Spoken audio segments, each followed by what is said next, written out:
Good morning, everyone. Welcome to the Board of Supervisors meeting of February 15th, 2022.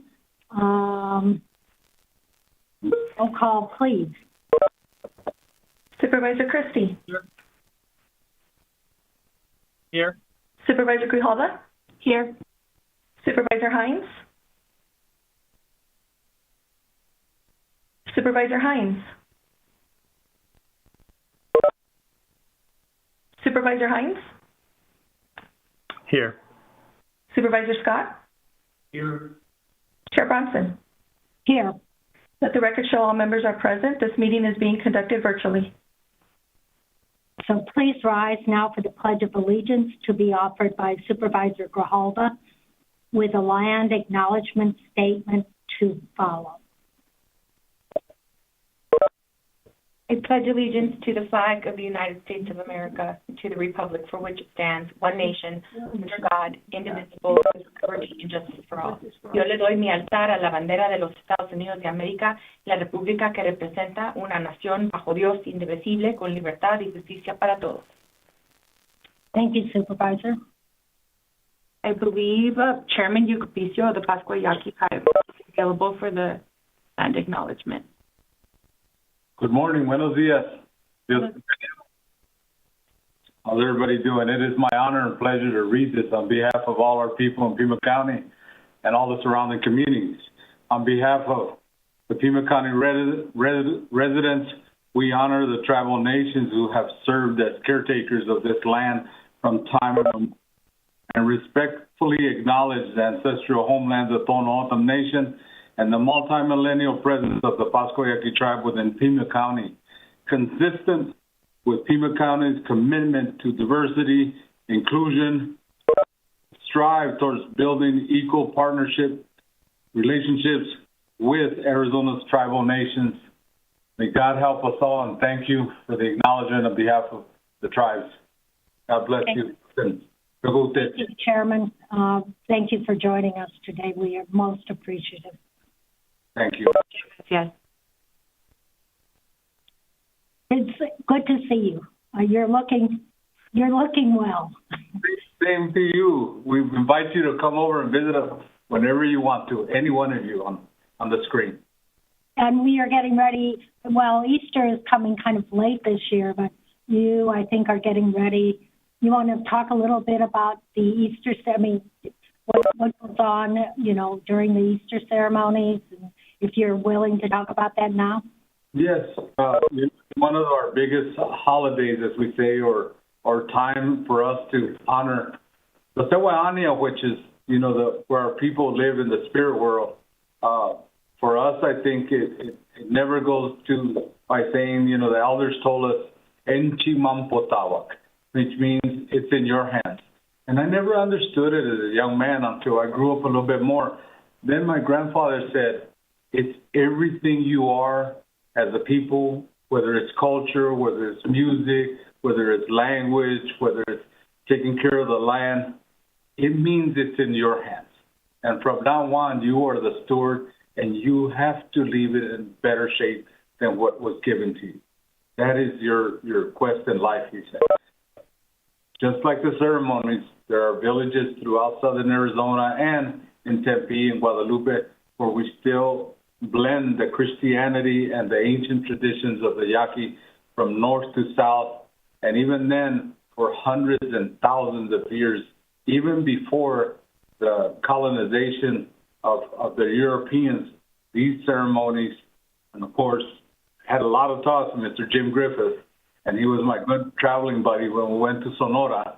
And he says, Pedro, he says, you guys have been doing this forever. And even the Spanish, when they wrote, who were you guys, with fur on your mask on your head, they were trying to figure out. So you were already doing this before that time. And I learned a lot from him in my travels.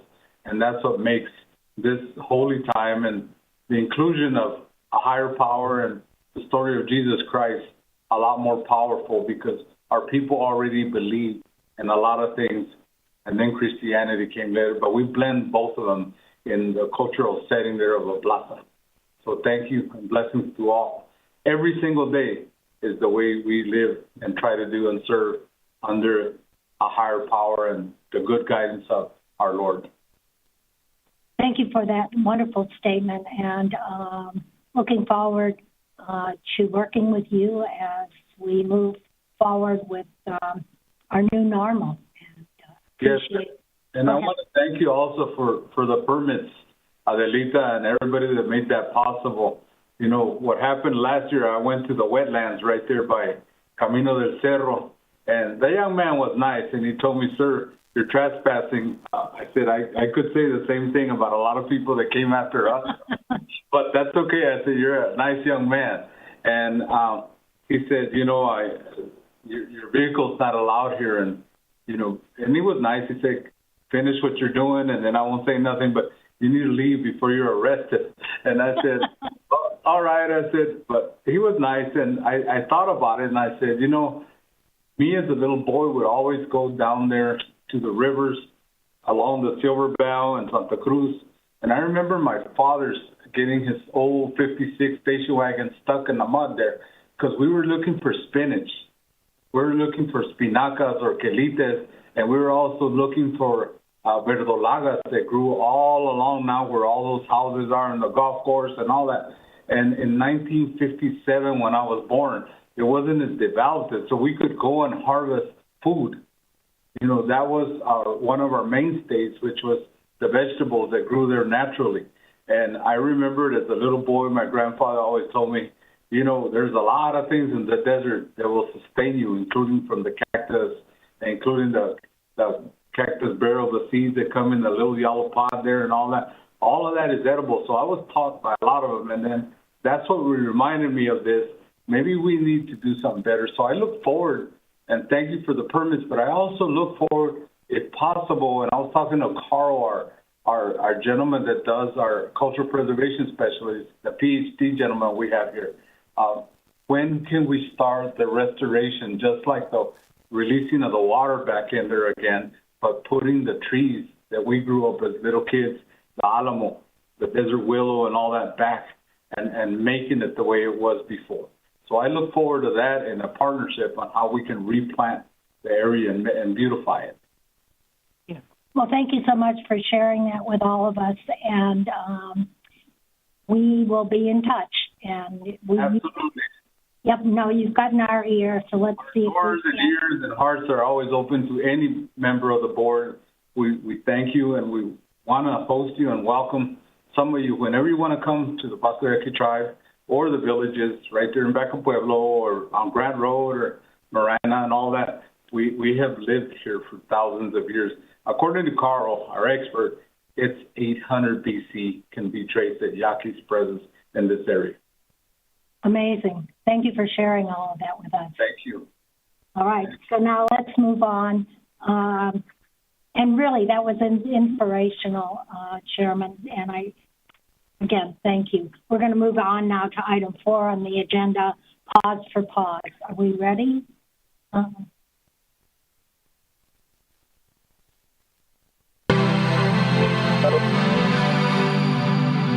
Hi everybody, my name's Monica. I'm the director here at Pima Animal Care Center, and today we're coming to you from the Sunshine Center here at Pima Animal Care Center. I wanted to introduce you to a few of my friends here, not just one. These are some kitty cats. This one's Tom, and then we've got Marley down here, plus all of their friends. These guys came to us about a month ago from a managed intake. These guys are all real nice. They're a little bit shy, and they just take a little time to warm up and realize that they like people. We currently have about 80 cats on site. Then we have plenty of dogs.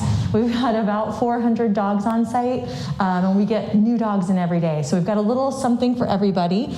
We are still working through COVID with our staffing, so we can definitely use adopters and short-term fosters. 2 weeks would be great. That gives us some great home notes on those animals, and then when they come back, it helps us find them a new home. So come on down to Pima Animal Care Center. We're open 12 to 7 Monday through Friday, 10 to 5 on the weekends. And right now, all of our adoption fees are waived. Bye, you guys. I hope to see you soon.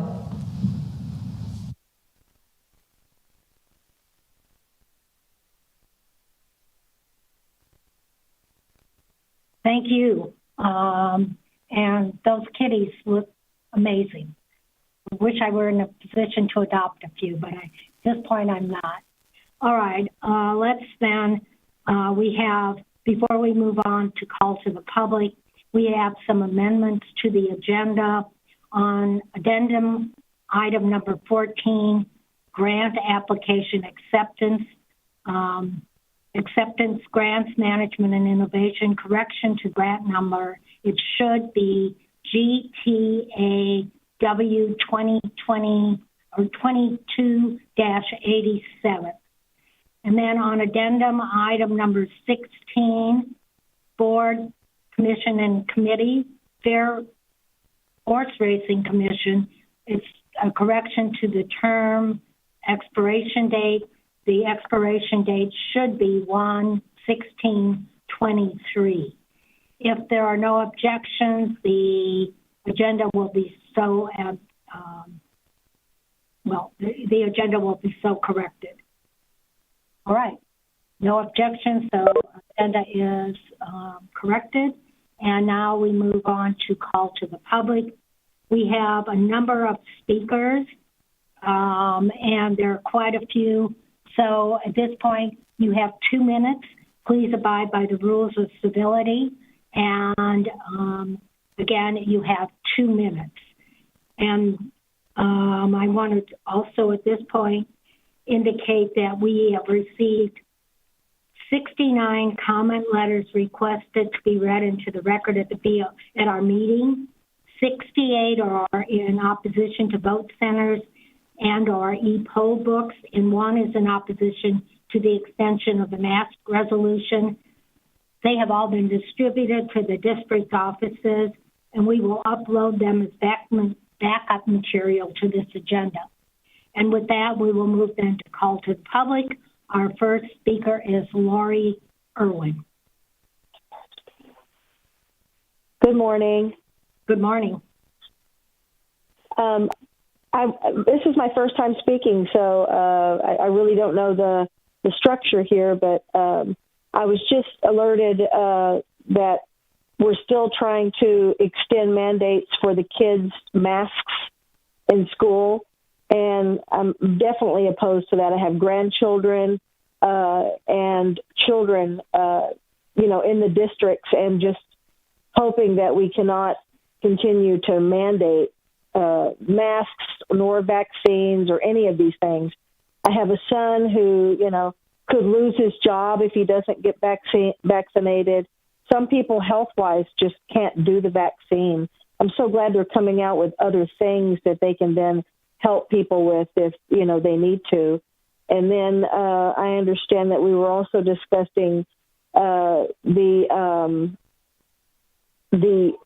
limitation of voting areas, and I don't think that's a good idea, nor do I think it's a good idea to change the voting election system at this time, because July is the primary starts, and I just don't think there's enough time to do all of those things. Anyway, so I'm in opposition of those things. Thank you, Ms. Irwin. We appreciate your comments, and let's now move on to our next speaker, Nancy Hand. Nancy, are you available? Nancy? And I'm the president of the League of Women Voters of Greater Tucson. Good morning. Can you hear me? Yes. Good morning. My name is Nancy Hand, and I'm the president of the League of Women Voters of Greater Tucson. Thank you very much for the opportunity to address you this morning. I appear today on behalf of the League of Women Voters of Greater Tucson to express our support for the adoption of electronic poll books and vote centers by the Pima County Board of Supervisors, scheduled to be considered during this meeting. For more than 100 years, the League of Women Voters has worked for voting rights and increased access to voting, and has advocated for adoption of new voting technologies as they become available. The League supports electronic poll books and vote centers. We believe these technologies increase election security and efficiency, help to eliminate provisional ballots, allow for faster counting of votes, and increase access to voting. Electronic poll books and vote centers already are used by 11 of Arizona's 15 counties. They are a proven technology and well accepted by the public. To ensure public acceptance and voter confidence in our county, it is critical for the adoption to be as trouble-free as possible. Sufficient equipment and backup plans, properly trained staff who can handle problems, and a robust public information campaign are essential. These are especially important if they are to be used successfully for the 2022 elections. Time is short. The League of Women Voters stands ready to assist through our voter registration and voter education activities and in our publications and media outreach in cooperation with the Recorder's Office and the Pima County Elections Department. Thank you very much for your time and attention. Thank you, Ms. Hand. And now moving on to Drew Heaton. Hello, Madam Chair and fellow supervisors. My name is Drew Heaton, and I am the Pima County Chairman for the Libertarian Party. I am also a member of the Libertarian Party First Nations Caucus, and I also was inspired by the chairman's address today from the tribe. A couple of things I would just like to lend some perspective as a fellow elected servant here in our community, that at a time when people are extremely upset about our voting, and there is more interest than ever, I think it would be wrong to move to a system that our public generally does not feel trusted. Additionally, I would also like to lend the perspective that in my party, I see people coming to me in droves from the Democrat Party, from the Republican Party, from the Green Party, independents, either joining my party or coming to help me, because this is, in the Libertarian Party, we make freedom our single issue.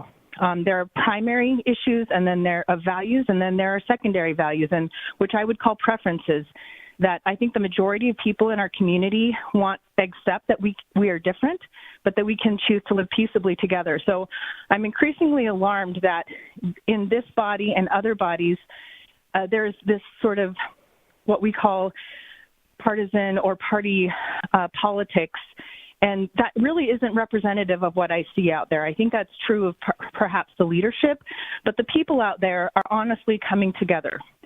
So I just like this framing that it's the Republicans against the Democrats, and that the Republicans are the ones who are pushing for these polling centers.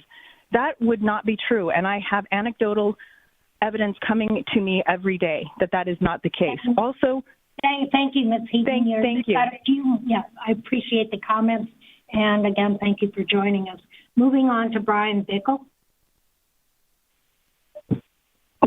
Thank you, Chair Bronson, members of the Board of Supervisors. My name is Brian Bickle. I'm the president of unincorporated Pima County. I'm also the chair of the Pima County Election Integrity Commission. However, I do not speak to you today as the person holding that position. Rather, the thoughts are mine and mine alone. One of the concerns that is widely expressed is the insecurity of e-poll books. Pima County is the only county in the state of Arizona that doesn't use e-poll books. Therefore, if we're to appreciate that that is the most secure place, then I would question why Representative Mark Fincham felt compelled to point out to everybody in an integrity session he held at the Hilton Grand Resort that somebody stuffed 35,000 ballots in the ballot boxes in Pima County. You can't have it both ways. The other thing is this has become a very divisive political issue without regard to performance. One of the things I noticed when the commission made its recommendation to the Board of Supervisors at last week's meeting was once the decision was made by a 5-3 vote to support the implementation of voting centers, we came up with several recommendations that we felt should be implemented to make it a secure process, and 2 people voted against those recommendations, which strikes me as extremely strange. I mean, accept the fact that the recommendation has been made to move forward and do everything we can to support it. Let's not just dig in our heels and vote no just because we can vote no. I strongly urge your support of both e-poll books and the implementation of voting centers, and I look forward to working with the board in any way that I can moving forward on this issue. Thank you very much for your time today. Thank you, Mr. Bickle. And now Matt Novak. Hello, thank you. Yes, I'm here. Hello, my name is Matt Novak. I previously presented a large body of evidence to this board demonstrating the lack of efficacy of face masks, states for them to change the course of COVID in a community. Seems the board has ignored it, especially Dr. Hines. Using mandates for masks and the intellectual cover you provide, children are being forced to wear these face masks all day at Pima County schools. Sure, there are public health recommendations for the mask, but they fly in the face of actual real-world data and results that we can all see showing the mandates for wearing the mask or the face mask use has no difference in the spread of COVID. If masks actually work, why are COVID case rates identical in areas where masks are mandated and where they are not? If masks actually work, why are mask-mandated schools and mask-optional schools showing identical hospitalization rates for children? We see recently on mainstream sources saying that it is now convenient and okay to point out that cloth or surgical masks don't stop the spread of COVID, something I've been saying for 2 years now. Many others have said this as well.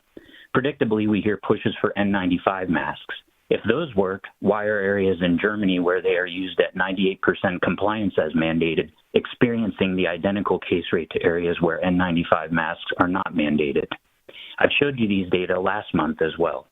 If masks work, how have millions of kids in the U.S. and around the globe been going to school without them since the start of the pandemic with no negative effect of COVID beyond that seen in the mass schools? How on earth are case rates in New York City with mask and vaccine mandates identical to those in neighboring New Jersey without mandates for masks or mandatory vaccination for that matter? It is clear I waited far too long to stand up and speak to you about this topic. Shame on me. But with all these evidence and data at your disposal, shame on you for still considering mandating such a stupid and foolish instance and intervention as masks. I'm deeply saddened for a generation. Thank you, Mr. Novak. Your time has expired. We appreciate your comments. Moving on to Brenda Saul.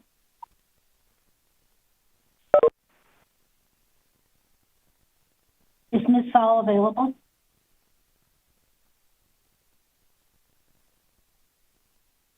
Madam Chair, Ms. Saul was available. It looks like she is no longer connected. All right, then let's move on to Anastasia, and pardon my pronunciation of your last name. I'm sure I'm going to do it wrong. Tsitsakis? That's very close. Thank you. Well, tell me how to pronounce it. It's how you pronounce it. It's Tsitsakis.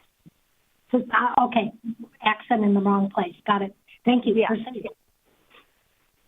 Thank you for listening to me today. I come to you as a candidate for the Vail Unified School District. I did want to speak on behalf of all the parents and the children and the students of our community here in Vail. I am calling to express my complete displeasure in the continued abuse and violation of not only the Arizona State Constitution, Constitution of the United States, the Bill of Rights, USC Code 360-666 and 360-666B. You are also all in violation of ARS statutes 1601 and 1602, which is the law of Arizona for parents' rights.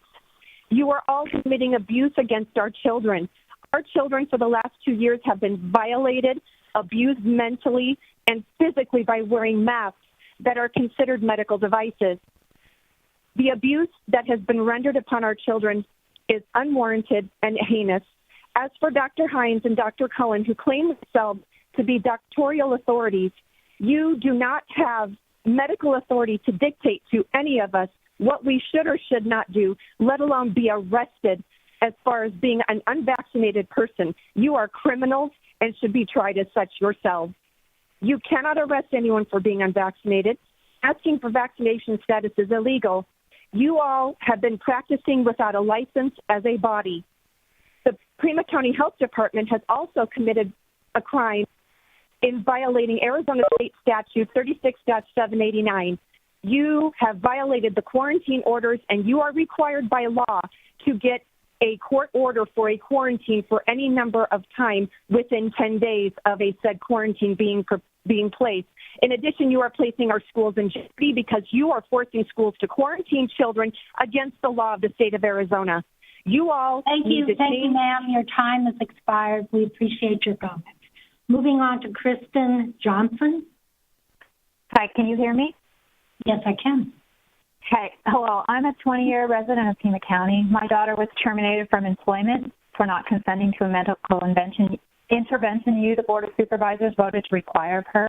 I don't like to see injustice in the world and cannot stand by and watch this degree of discrimination take place to her or any other human being. Coercion to compel another to submit to a medical intervention is clearly unlawful. Your job as county supervisors require you to take an oath to support the Constitution of the United States and the Constitution and laws of the state of Arizona. Your job contract with your employer, the taxpayers of Arizona, very clearly compel you to uphold these constitutions. If you find it odious to do so, it is time for you to find another job. As a reminder to the board, the Supreme Court has stated emergency does not increase granted powers or remove or diminish the restrictions imposed upon power granted or reserved. The Constitution was adopted in a period of grave emergency. Its grants and limitations of power are determined in the light of emergency, and they're not altered by emergency. Pima County has yet to provide any evidence that employees that were considered model employees through 2021 and 2020 suddenly became dangerous threats in 2022. Unfortunately, I found much evidence of violations of the Equal Protection Clause of the 14th Amendment, Title 18, U.S. Code 241 and 242, and Title 42, U.S. Code 1983. Pima County Board members were aware that vaccines were not stopping transmission of COVID-19 in September 2021, as stated in their memos. Instead of using the changing data to craft policy, Pima County chose mandates knowing there was no base for them scientifically. Pima County's vaccine mandate violates rights guaranteed under the Equal Protection Clause of the 14th Amendment, as it does not consider COVID-recovered individuals whose natural immunity is equal to those with vaccine-mediated immunity, even stated by their chief medical officer in a December 7th meeting. There is no evidence that would lead us to believe that one type of immunity is superior to another type of immunity. Neither the Arizona Administrative Code... Ms. Johnson, your time has expired. Thank you so much for joining us today. Moving on to Han Giodakis. Sorry, I was told. I was told that we had 3 minutes, so I'm going to try to speak quickly. My name is Dr. Ann Yudakis. I'm a pediatric hospitalist at TMC. I work at the same place as Dr. Hines, and I've been working with hospitalized children for 10 years. I'm also a mom of a kindergartner and a first grader in TUSD, and I'm here to advocate for a loosening of mask requirements in our schools as our most recent Omicron wave is subsiding. In 2021, we saw the devastating effects that school closures had on marginalized communities in terms of learning loss, increasing rates of depression and suicide attempts, and obesity. Most school districts eventually opened successfully under pressure with mitigation layers in place, ventilation, hand washing, distancing, quarantines, and masks. However, as we enter 2022, having just passed through the most contagious variant yet, a shift is needed for our children. Vaccines and boosters are available for anyone 5 and up, and they are effective against severe disease. And we do see that the Omicron variant causes little more than a mild cold in most children, with a mortality risk that is less than the seasonal flu. Our kids are safe. 2 nights ago, I watched the Super Bowl with friends whose children are all in mask-mandated schools, and I saw thousands of adults, celebrities, and politicians enjoy the Super Bowl in Los Angeles, drinking beer and posing for selfies in a city and state where COVID restrictions in schools are still the strictest. I drive by local restaurants in Tucson and see dozens of crowded people enjoying dinner indoors and outdoors, mask-free, while my 5 and 7-year-olds are going on their second year of obligatory masking 40 hours a week. I worry about them, and I worry about the children of Tucson. We are conducting a social experiment on children and have no idea what the repercussions of prolonged masking might have on children who are already falling behind. Can they hear their teachers from the back of a crowded classroom when they don't understand? If English isn't their second language, first language, are they learning English as well? Do they engage as much? Do they speak up? And most importantly, why are our expectations for ourselves less than those for children? So I urge the board to reconsider mask mandates in schools while the year is still young. It is time to be humble about our own hypocrisy. If grown-ups can make independent decisions about moving on from the virus, we should also allow that for our children in Tucson. Thank you. Thank you for your comments. Moving on to Shirley Riguard.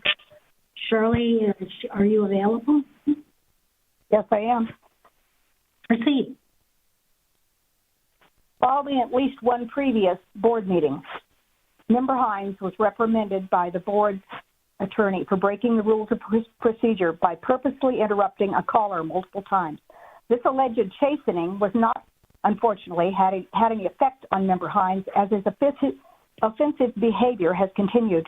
Indeed, at the last Board of Supervisors meeting, during my allotted 3-minute time slot, Member Hines, rather than openly defy the attorney's previous remonstration by interrupting me verbally, chose a different tack in his attempt to divert the attention of every other member of the Zoom call of my presentation.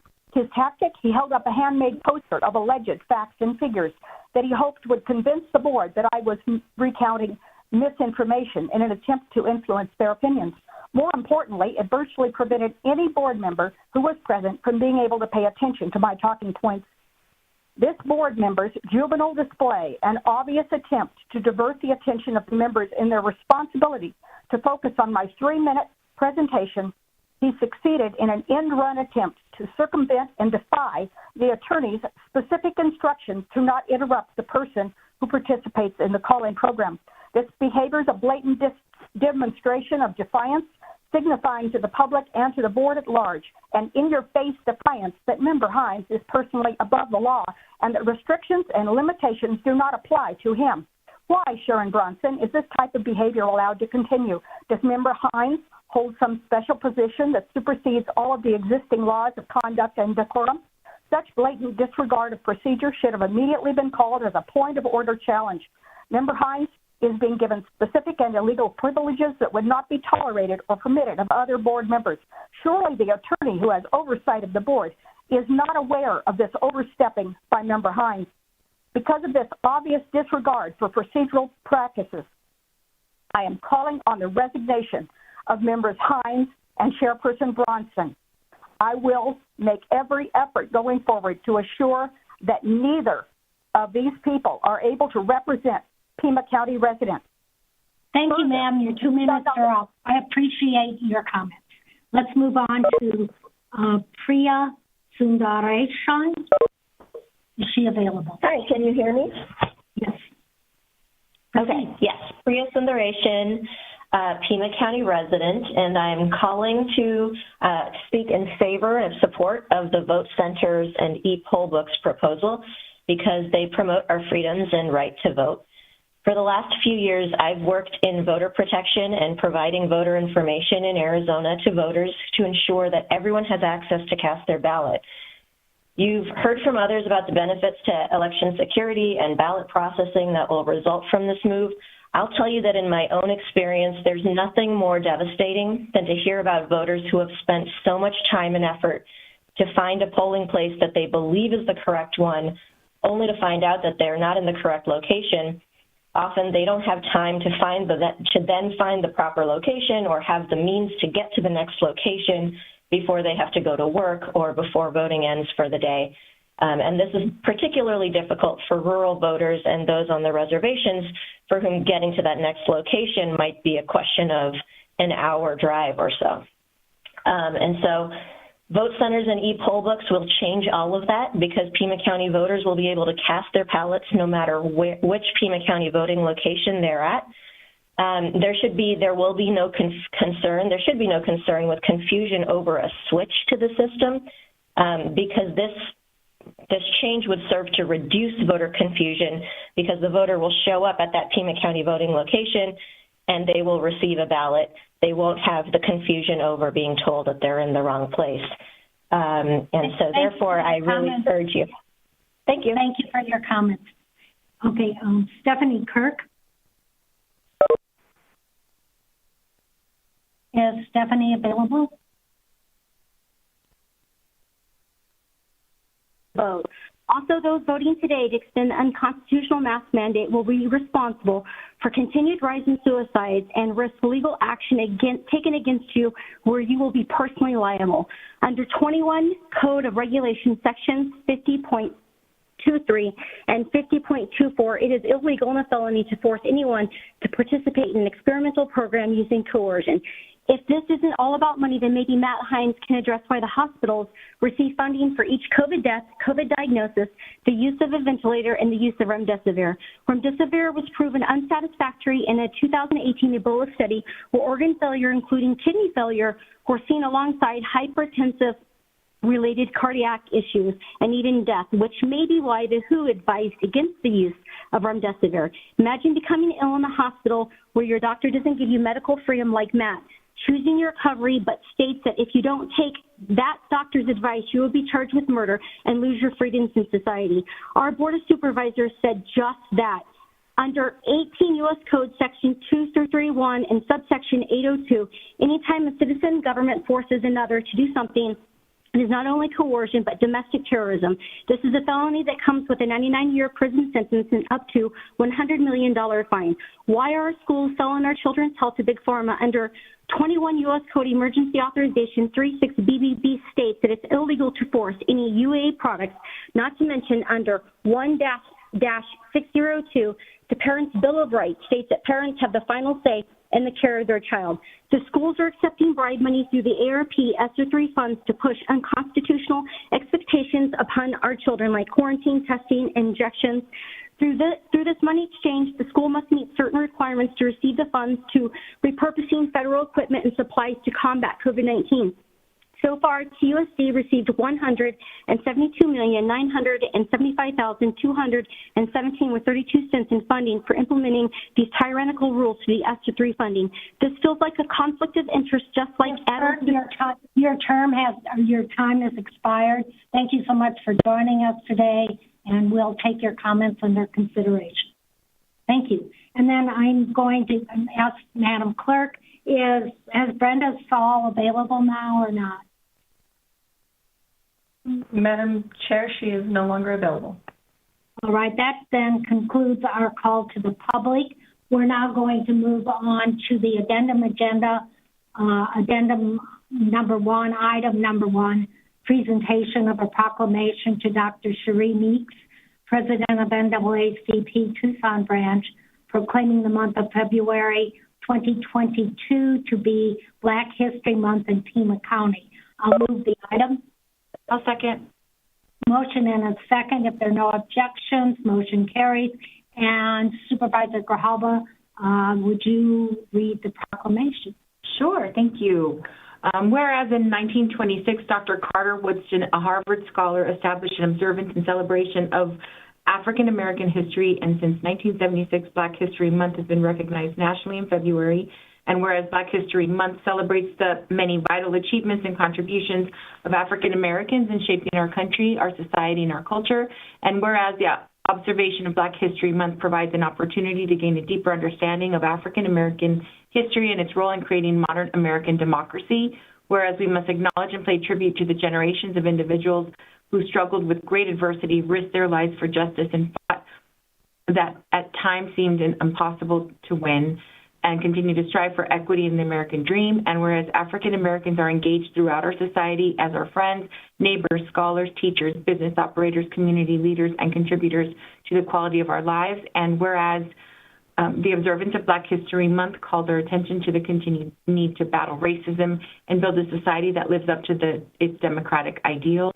And whereas Pima County is proud to honor the history and contributions of African Americans to our community and throughout our state and nation. Now, therefore, be it resolved that the Pima County Board of Supervisors hereby proclaims the month of February 2022 to be Black History Month in Pima County and encourages all Pima County residents to celebrate our diverse heritage and culture and continue our efforts to create a world that is a more just, peaceful, and prosperous for all. Passed and adopted this 15th day of February 2022. Thank you, Supervisor Grijalva. And is Dr. Meeks available for comments? I am. Good morning, everyone. Good morning. To the Pima County Board of Supervisors, thank you for your leadership and acknowledgement of Black History Month. I would like to especially thank Supervisor Adelita Grijalva for her continued support.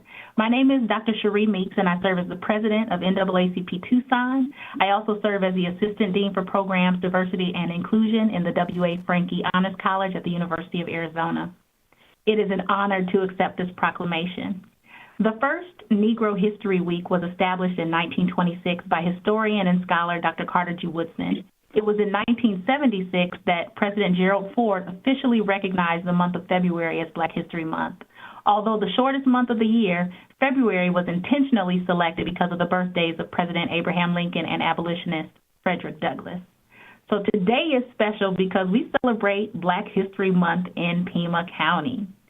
The 2022 Black History Month national theme is Black Health and Wellness. It is important that we acknowledge the health and wellness of the Black community. As we celebrate the accomplishments and contributions of Black Americans, let us not forget the struggles. Black lives, the Black community, and Black experience have not always been celebrated. Black Americans have endured centuries of hate, discrimination, trauma, and oppression. Unfortunately, the generational impact of hate and discrimination lives on. We see it across the country in the interactions that Black people have with law enforcement. In far too many cases, Black people lose their lives at the hands of those who pledge to protect and serve. The Black community experiences significant disparities in education, employment, housing, health care, in political power, and in the criminal justice system. Racist, anti-democratic voter suppression laws are impacting voters across this country, and that impacts us locally. The NAACP is an organization that was founded in 1909 nationally, and we have been advocates for the elimination of race-based discrimination in Tucson since 1919.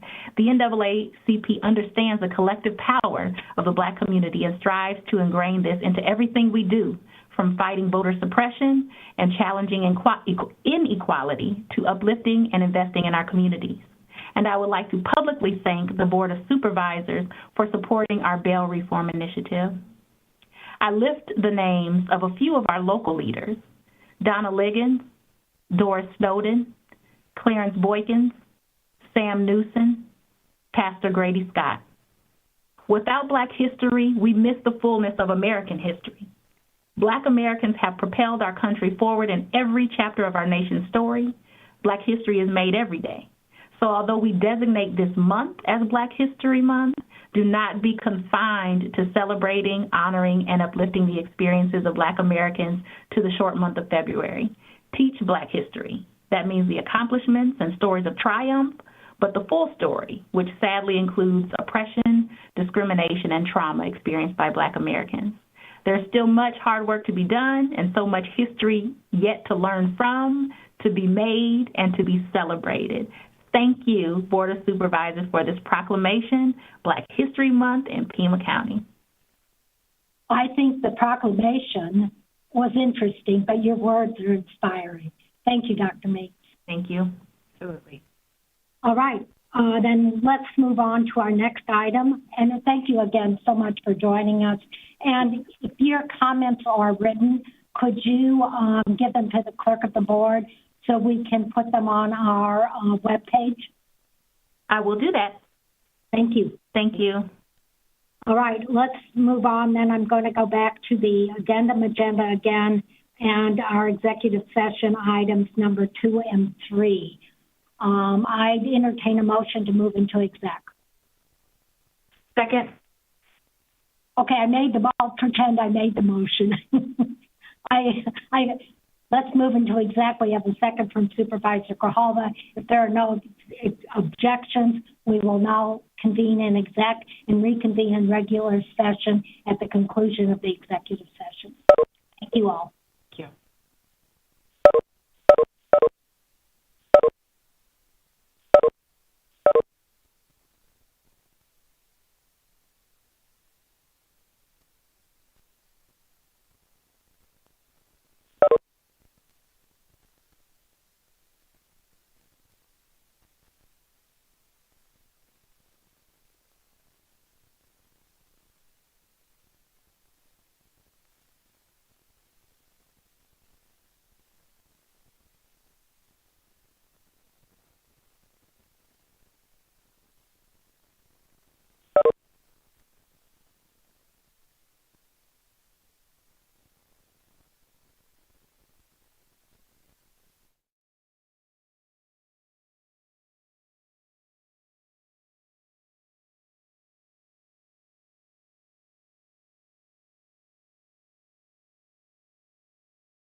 All right, it looks like we have everybody has joined us. We're back in regular session.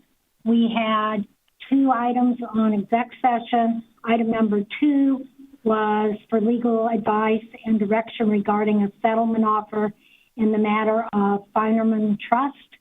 I will move the item as discussed in executive session. Do I have a second? I'll second.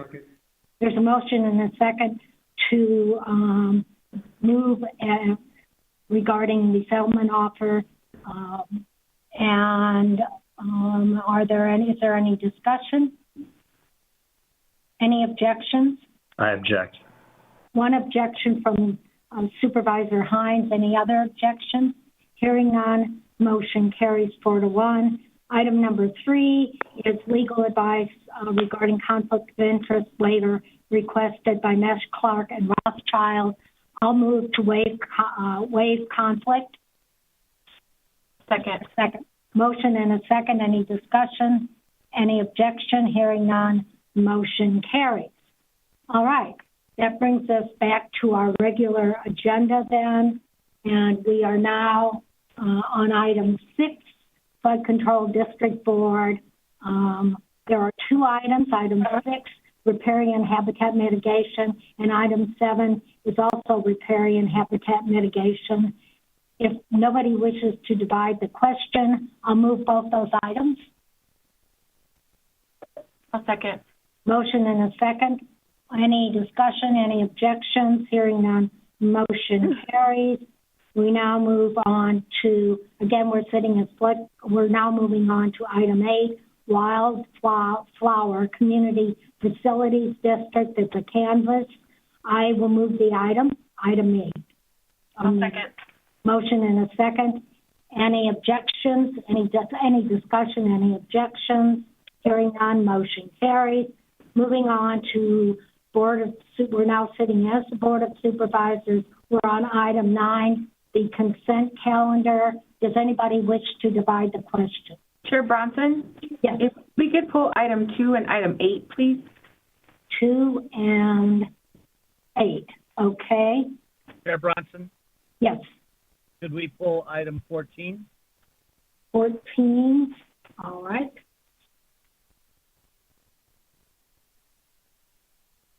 All right.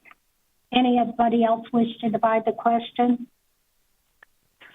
Then with the not items 2, 8, and 14, I'll move the remaining items on the consent calendar. I'll move the item. I'll second, I'm sorry. A motion and a second to approve the remaining items. If there's no discussion, any objections, hearing none, motion carries. Moving on to item 2, finance and risk management. I will move the item. I'll second. Motion and a second. I believe you pulled the item. What was the issue? Yeah, I just had a little question about the item. If we can get a little more details about, hold on a second. I'm sorry. Okay. So this one has to do with the finance reports. I'm just wondering if this is something that can be done in-house or if there is a reason why we go to diligent systems for these reports, the development of these reports. Ms. Lesher or Mr. DeBonis? I'm happy to respond to that, but I don't know why. I will try to get technical. You've got technical difficulties. Yeah, we're getting a lot, huge echo. If you would please go to the next item, Mr. DeBonis can help you, and I'll get technical assistance on the mic and come back to it. Thank you. Okay. Thank you. All right, then, item 8, I'll move the item. Motion and a second, Supervisor Grijalva. Yeah, the question that I had to do specifically with what we're doing with this contract. Mr. DeBonis sent me some additional information, but I guess I'm wondering what the goal of the contract is. How many employees have we been able to hire through this partnership with the university? So So good morning, Chair Bronson, Supervisor Grijalva, members of the board. Admittedly, the backup materials here seemingly emphasize the internship component of this particular contract with the U of A, and there is that element to it. We've not utilized that frequently. The last time that we did on the internship assistance was back in 2019, where we used GIS interns from the U of A to help us update data in our traffic network management system. So that is a small aspect of the overall arrangement that we have with the university. The more powerful and the more beneficial aspects of it is utilizing the U of A faculty and graduate student technical capacities, intellectual and critical analysis assistance on trying to address challenges that we face on the transportation and mobility network in whole and in part. So some examples of how we've utilized the assistance of the U of A is studying the effect of the speed advisory signs on motorist behavior. So things that we do not have a specific skill set in doing, but you've seen those signs that alert a driver to the speed that they're traveling, and does that actually have a benefit in slowing down the travel speeds along the roadway corridor? We also collect a tremendous amount of information from all of our intersections through technology equipment that we have there that identifies the mode of travel, the speed of travel, the turning movements. It can capture near misses and collisions at intersections. So we are able to utilize the university and their technical expertise to help us analyze that data and then come up with strategies to go ahead and improve performance of those intersections or enhance safety of those intersections.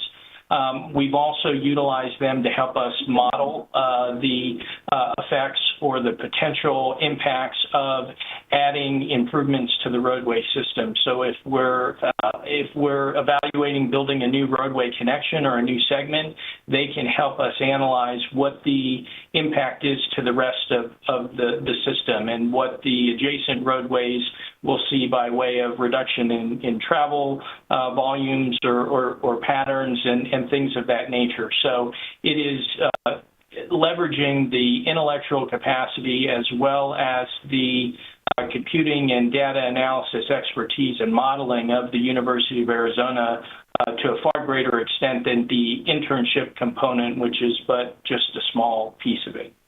Okay, and this is not something that we can do in-house? Supervisor Grijalva, Chair, these skills are specialized, and while we have capabilities, they have capacity and abilities above what we have. So it's done in combination. It's not that we hand something over to them. They generate pieces that then prompt interaction and cooperation. And many of the jurisdictions in the region utilize the services of the University of Arizona in this way. So things like traffic signal optimization along corridors that may cross different jurisdictional boundaries.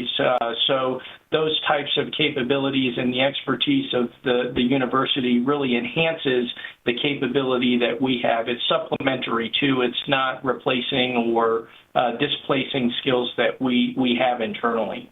Okay, I do know that we have a need from having met with some of the departments for students that have kind of experience and like engineers and that kind of thing. So I'd really love to see a greater push to try to get some of these students. I understand with the partnership we've had one person that came out of this partnership that Pima County was able to hire. So increasing that number would be great because I know that we have the need. So yes, thank you for the information. I appreciate it.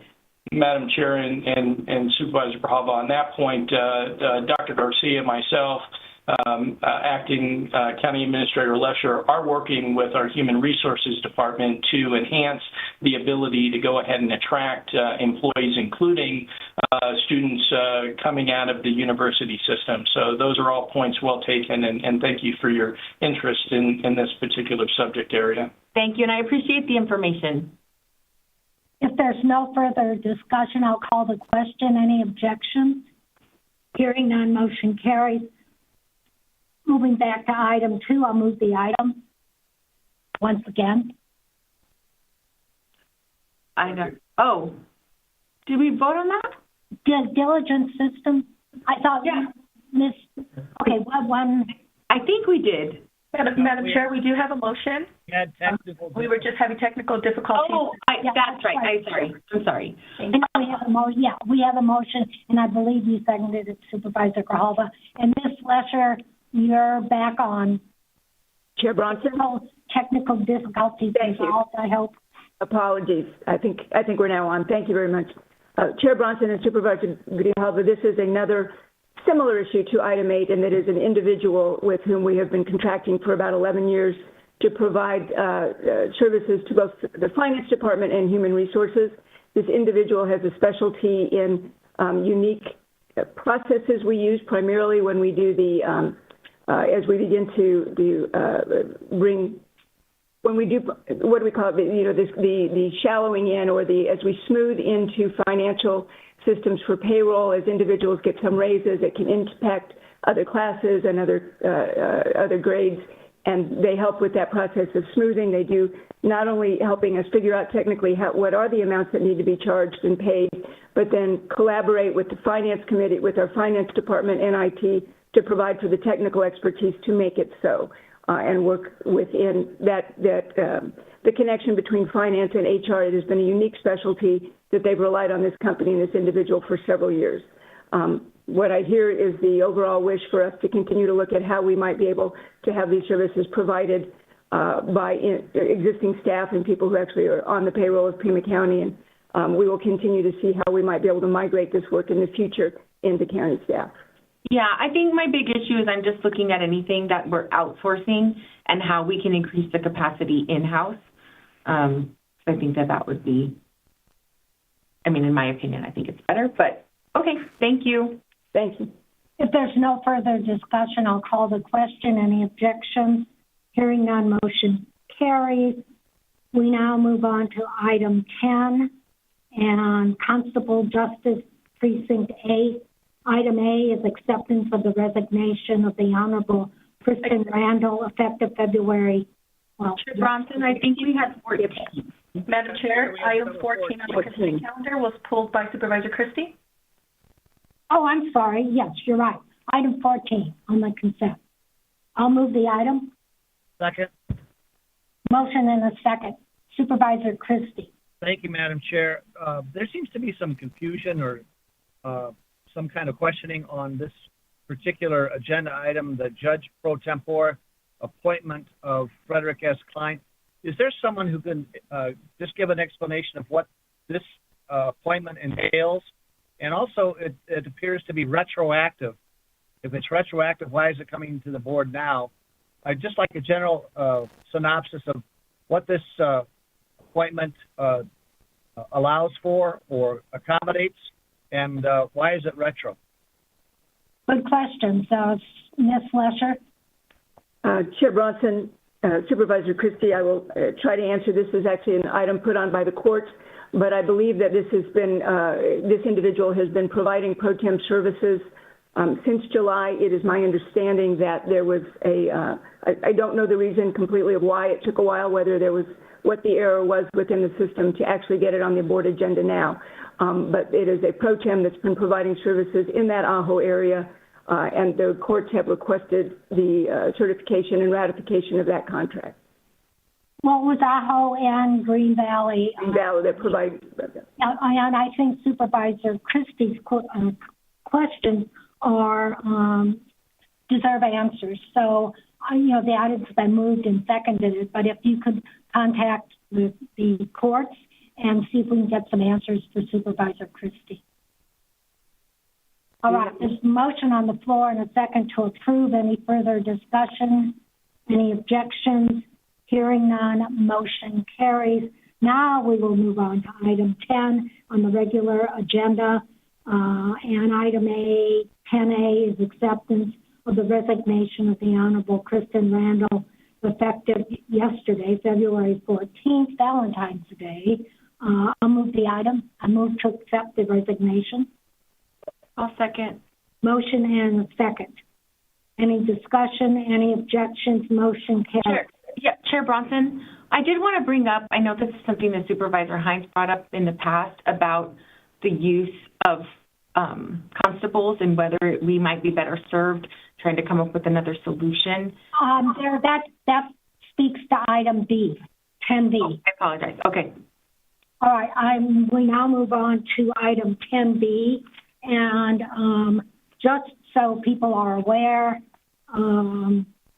the board, at our discretion, can choose not to make the appointment for both the 2022 vacancy and, if it occurs, the 2023-2024 vacancy. And if we choose not to make the appointment, then we will not have to do a selection process. So with that, what's the pleasure of the board? Chair Bronson. Supervisor Grijalva. So I think that my question spoke to all of the constables, not just Precinct 8. So if we're not going to make systemic changes to the position, then I would like to move forward to fill the vacancy similar to the process that we had previous with the vacancy, that we asked people to apply and have an interview committee, or the party, actually, in this case, kind of send us a short list, and then we can all have an opportunity to discuss and meet with those individuals. Is there a second to that motion? Motion dies for lack of a second. I am going to move to not to make the appointment. Madam Chair, I said I would second it. Whoever is speaking, I can hardly hear you. Supervisor Scott, and I think he seconded. Supervisor Scott. It's hard to hear him. So. Supervisor Scott? Yes, I seconded Supervisor Grijalva's motion. Oh, you did. I did not hear that. I'm going to make a substitute motion, and that is not to make the appointment to fill the 2022 vacancy. Is there a second to that? I'll second that. There's a motion and a second substitute motion. Any discussion? Chair Bronson. Supervisor Grijalva. I guess my concern is because it's only for Precinct 8. We're only talking about one of the constable positions. I would be in favor of having a bigger conversation about whether we need constables in this position at all. But if we're just picking out the one constable, I'm not sure that's the best move to go. And so would your suggestion to fill this vacancy with county, like the sheriff department? No, we just don't fill it, and we redistribute the workload. Okay. Madam Chair? Again, your volume is way down. I'm not sure what the issue is, because I'm hearing all of you very clearly, and I can't adjust my microphone on my laptop. I can only adjust the volume. So maybe if Nico can work on whatever. Yeah, that would be, because you're fading in and out. At least that's what I'm hearing at my end. So if I don't respond to you, I'm not snubbing you. I just can't hear you. Madam Chair, could we maybe have a 5-minute recess so Supervisor Scott could correct his audio, because I think it's important if he wants to be in the discussion that we hear him. Yeah, if nobody objects, and it is 10:13, almost 10:15, let's take about a 10-minute recess. We'll reconvene and continue this discussion in about 10 minutes. Thank you, Madam Chair. All right. Thank you all.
Nico, this is Rex. Am I coming in better this time?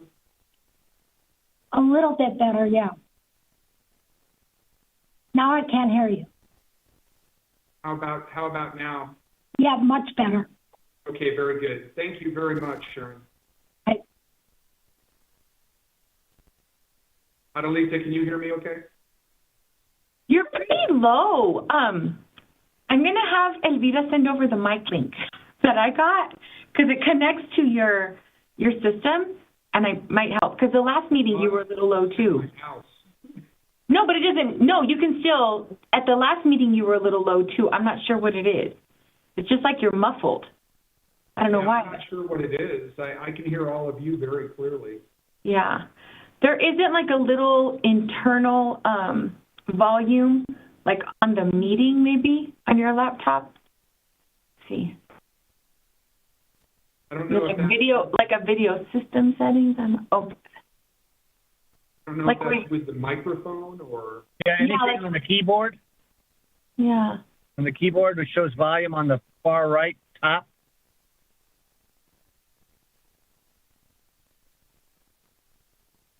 Yeah, it just sounds like you're just like your system's volume is muted, like when you're speaking. I know, it's weird, but there was kind of an issue last meeting too. Like you just sounded a little lower, and I don't know why. Nico, is there a way to adjust the microphone? Yeah. In the same button that you have the mute button, if you hit the drop-down arrow, which microphone are you using? Saying use system setting Realtek.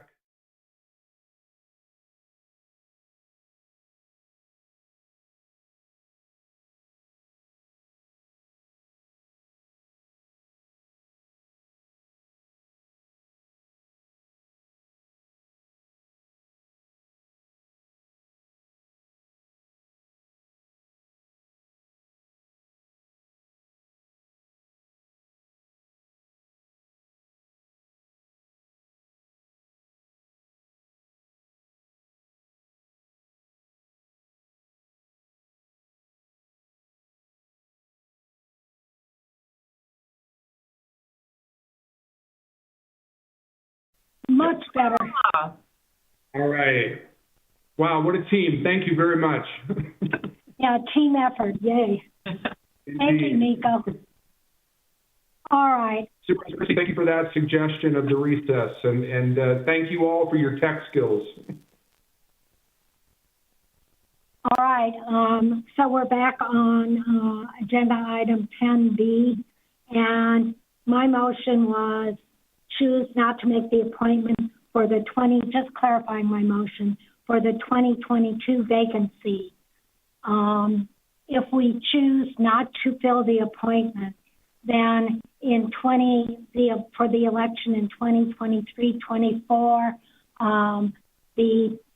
whoever, if there is anybody running, they would have to go through the procedures of running like anybody does in an election, file papers to run, and then file, and then collect the required number of signatures to get on the ballot. So the motion then is just not to fill the appointment for the remainder of 2022. The term expires in December 31st, 2022. And Madam Clerk, am I correct in that? Is that a correct is my understanding correct? And I'll refer to the Madam Chair. Yes, yeah. Madam Chair. So if the board chooses to make a selection and to go through with the selection process, the appointment would fill the term until December 2022. The appointee... We could choose not to fill the appointment. That's correct. Yes, that's correct. The candidates would have to run in this election, and that would be to fill the remainder of the term starting January 1st, 2023 until December 31st, 2024. The board, if they choose at their discretion, they do not have to select anyone, and if there is no one that runs in the election for 2022, they can make that decision in January of 2023, not to appoint anyone at that time. Chair Bronson? Supervisor. Can I ask for a legal opinion? Because my understanding was that we have the authority, but it says like shall appoint in the ARS code that covers this. So can I get a legal opinion as to whether we have the option to not fill? Mr. Brown? Chair Bronson, Board of Supervisors, the statute, ARS 16230, just reads, if a county office becomes vacant, this is due to death, disability, resignation, or any other cause, the Board of Supervisors shall appoint a person of the same political party as the person vacating the office to fill the portion of the term until the next regular general election. So I think to the point that was just made, that would be through the election this November and then through December 31st of this year. That's clear as mud. Madam Chair, do you have a second to your substitute motion? I believe Supervisor Hines seconded. Madam Chair. Supervisor Scott. Thank you. And I think we need to be consistent in our practice. When the constable in Precinct 5 resigned, we filled that position. And we also recognize that the efforts of Assistant Administrator Napier working in partnership with the constables are ongoing in terms of greater coordination of practice within that office. So I think we should move to fill the vacancy and also continue to support the efforts of administration to work for greater coordination and collaboration amongst the constables. All right, well, there's a motion on the floor not to fill. Let's call the question on that one, and then we can, if that fails, we will proceed to the original motion made by Supervisor Grijalva. So I'm calling the question, roll call. Supervisor Christie? No. Supervisor Grijalva? No. Supervisor Hines? No. Supervisor Scott? No. Chair Bronson? I would vote yes, but motion fails 4-1. Moving on to the original motion. And then, Chair Bronson, just to clarify, that would be to fill the vacancy and go through the process, the same process we went through. Okay. Supervisor Christie? Yes. Supervisor Grijalva? Yes. Supervisor Hines? Yes.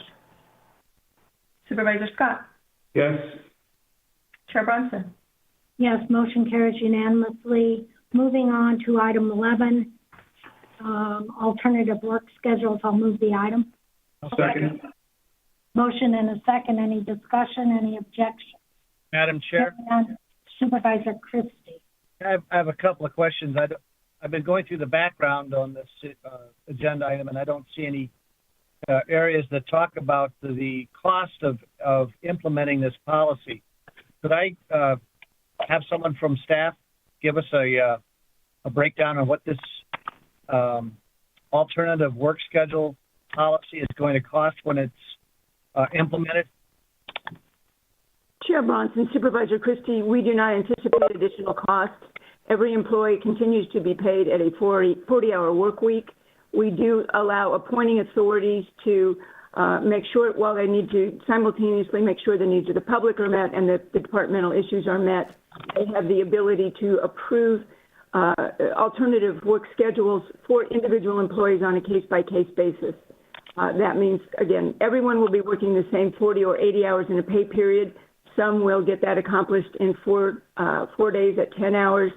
Some manage to spread it over 9-day work period in the 80 hours. It is allowed to provide ongoing flexibility for employees to meet the work schedules, but it will not provide additional pay for any of those employees. It is simply the schedule in which they are able to accommodate the 40-hour work week or an 80-hour pay period. Madam Chair, Ms. Lusher, if there's this kind of an adjustment, isn't there a cost of installing software to keep track of all this? Chair Bronson, Supervisor Christie, our current ADP, or the way that we track hours, allows for this kind of system. It does allow for individuals to record their time in their timesheets and have them appropriately approved by an appointing authority if they're working 410s or have an adjusted out, days over that, what they call a 980, to have one day off in that in the regular work period. So it can be accommodated within our current payroll systems. Okay, and Madam Chair, Ms. Lesher, one last question. What's the measuring stick, the metrics that you're going to be utilizing to monitor employee productivity? How do we know that this is a good and productive way for our employees to be working for the county? Chair Bronson, Supervisor Christie, it is one of a myriad of policies and potential practices that we've been reviewing in order to ensure that we're able to attract and retain employees in the county. Some of the things that we are seeing as requested or incentives, or the kinds of things that people wish to see in a company's policy that encourage them to work for that company. As with a normal 40-hour week out, an 8 to 5, we continue to rely on the appointing authorities and the directors to assess the productivity of those departments. And we would continue to have each supervisor monitoring the work of those individuals who report to he or she to make sure that we are getting the appropriate services and that the taxpayers are getting their monies earned by the employees of Pima County. And Madam Chair, Ms. Lesher, if those appointing authorities were to report back at some future date that this alternative work schedule was not being effective, it was not being productive, that would be brought back to the board and removed? Or how would that be adjusted if it was found out that this particular alternative didn't work? Chair Bronson, Supervisor Christie, as we're looking at a lot of new ways to respond to the workforce, this is one. If it is not successful, we can amend the administrative procedure and would come back to you to look for ways to amend the merit system, the merit rules, to make sure that we are continuing to provide the best services to the community. Okay. Thank you, Madam Chair. Thank you, Ms. Lesher. Thank you. Chair Bronson? Supervisor Grijalva. I do appreciate administration looking at other ways to entice people to come to work to Pima County. I think that it makes a lot of sense. The balance of the work life and home life for a lot of people is really critical, and one of the reasons why they'll choose to work someplace or not. And so this makes sense to me. I think that it, what I've read as far as different studies, that when you're able to do it, people tend to be more productive because they're really focused on getting the work done because they do the same amount of work, just a little less time. So I appreciate it, and I think that getting creative about this is going to help Pima County be a location where people want to come to work. So thank you. Thank you, Supervisor Grijalva. Any other discussion? Okay, there's a motion on the floor to approve. Any objections? Hearing none, motion passes unanimously.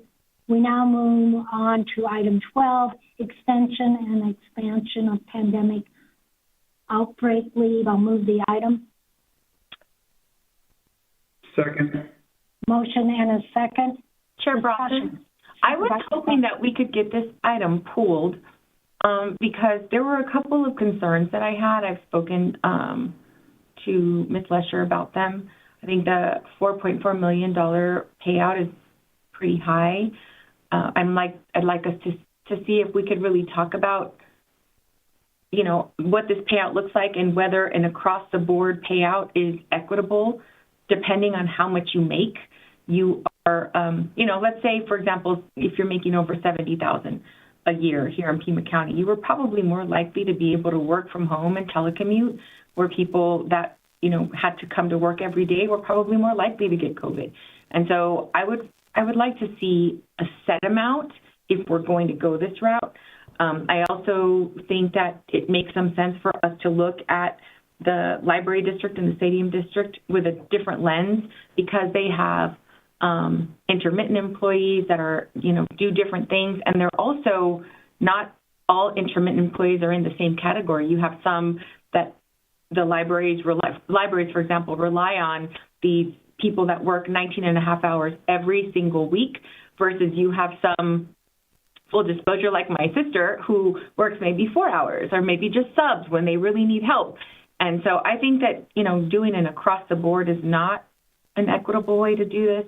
And I do think that we could come up with some better alternatives that really, I think, make more sense. Okay, there's a motion and a second on the floor. Did you wish to make it, just a moment, did you wish, Supervisor Grijalva, did you wish to make a substitute motion? Well, my substitute motion would be to ask Acting County Administrator Lester to continue the item for 2 weeks so we can come up with a more equitable plan. Is there a second to that? I'll second to that. But I'd like to make... Supervisor Christie. Okay. All right. Fine. Go ahead, Supervisor Christie. Thank you, Madam Chair. And I'm going to ask Supervisor Grijalva if I could include in that report. You're asking for staff to come back with more detail. Is that correct, Supervisor Grijalva? Yes, more detail and maybe some adjustments to this plan. And in that report that is to be brought back to the board at the next meeting, I too have some issues that I'd like to have addressed in them as well. One, I share with Supervisor Grijalva that $4.4 million is quite an expensive amount of money. I'd like to know where the $4.4 million is coming from. Is this out of the general fund? Is it out of COVID money? What the source of the funding is? Also, the background states that there's $800,000 in employee-related expenses. Could we have a breakdown of what those expenses entail? It'd be, I think, very important that we find out $800,000 in expenses, what they are going for. Also, I'd like to know, were some of the employees that are going to be the recipients of this pandemic outbreak leave, were they also recipients of hazardous pay? So are they getting two benefits on this whole issue? If we could have a breakdown of that. And also, what are the classifications of the 2,291 employees? Are they primarily in one category or one department, or are they across the board? If we could have a breakdown of that issue. And also, I guess more of a philosophical position on this that I think could and should be addressed. For instance, in the background, it says, while these individuals are fortunate to have not been impacted by the virus, they have in many instances been the employees who have remained in the workplace providing critical services to the people of Pima County. My question is, isn't that their job?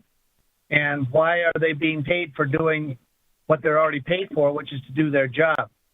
So I'm not quite satisfied with the justification of why this pandemic outbreak leave number one should be put into effect. And I'd like to, as I say, respectfully ask to see these questions be addressed that I just listed. Thank you, Madam Chair. Thank you, Supervisor Grijalva. All right, Supervisor Grijalva, Supervisor Christie had additional concerns. So we have a motion and a second to continue, and I would hope then both of the concerns you both mentioned will be addressed once we have this discussion again.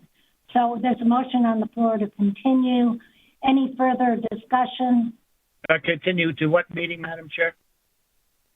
Our next meeting. Our next meeting. Which does, Madam Clerk, remind me when that is? Madam Chair, Supervisor Christie, that'll be March 1st. Okay. Thank you. All right, so the motion is to continue until March 1st. Is there any further discussion? Any objections? Hearing none, motion carries. Moving on to item 13 under Community and Workforce Development. I'll move the item. Is there a motion and a second? Any discussion? Any objections? Hearing none, motion carries. Moving on to item 14, unfinished business from 2/1/22, precinct line adjustments. What's the pleasure of the board? I'll move the item. Second. Motion and a second. All right, discussion. I actually have real problems with this. I have no objection to precinct line adjustments, but I do have an objection to the creation of new precincts.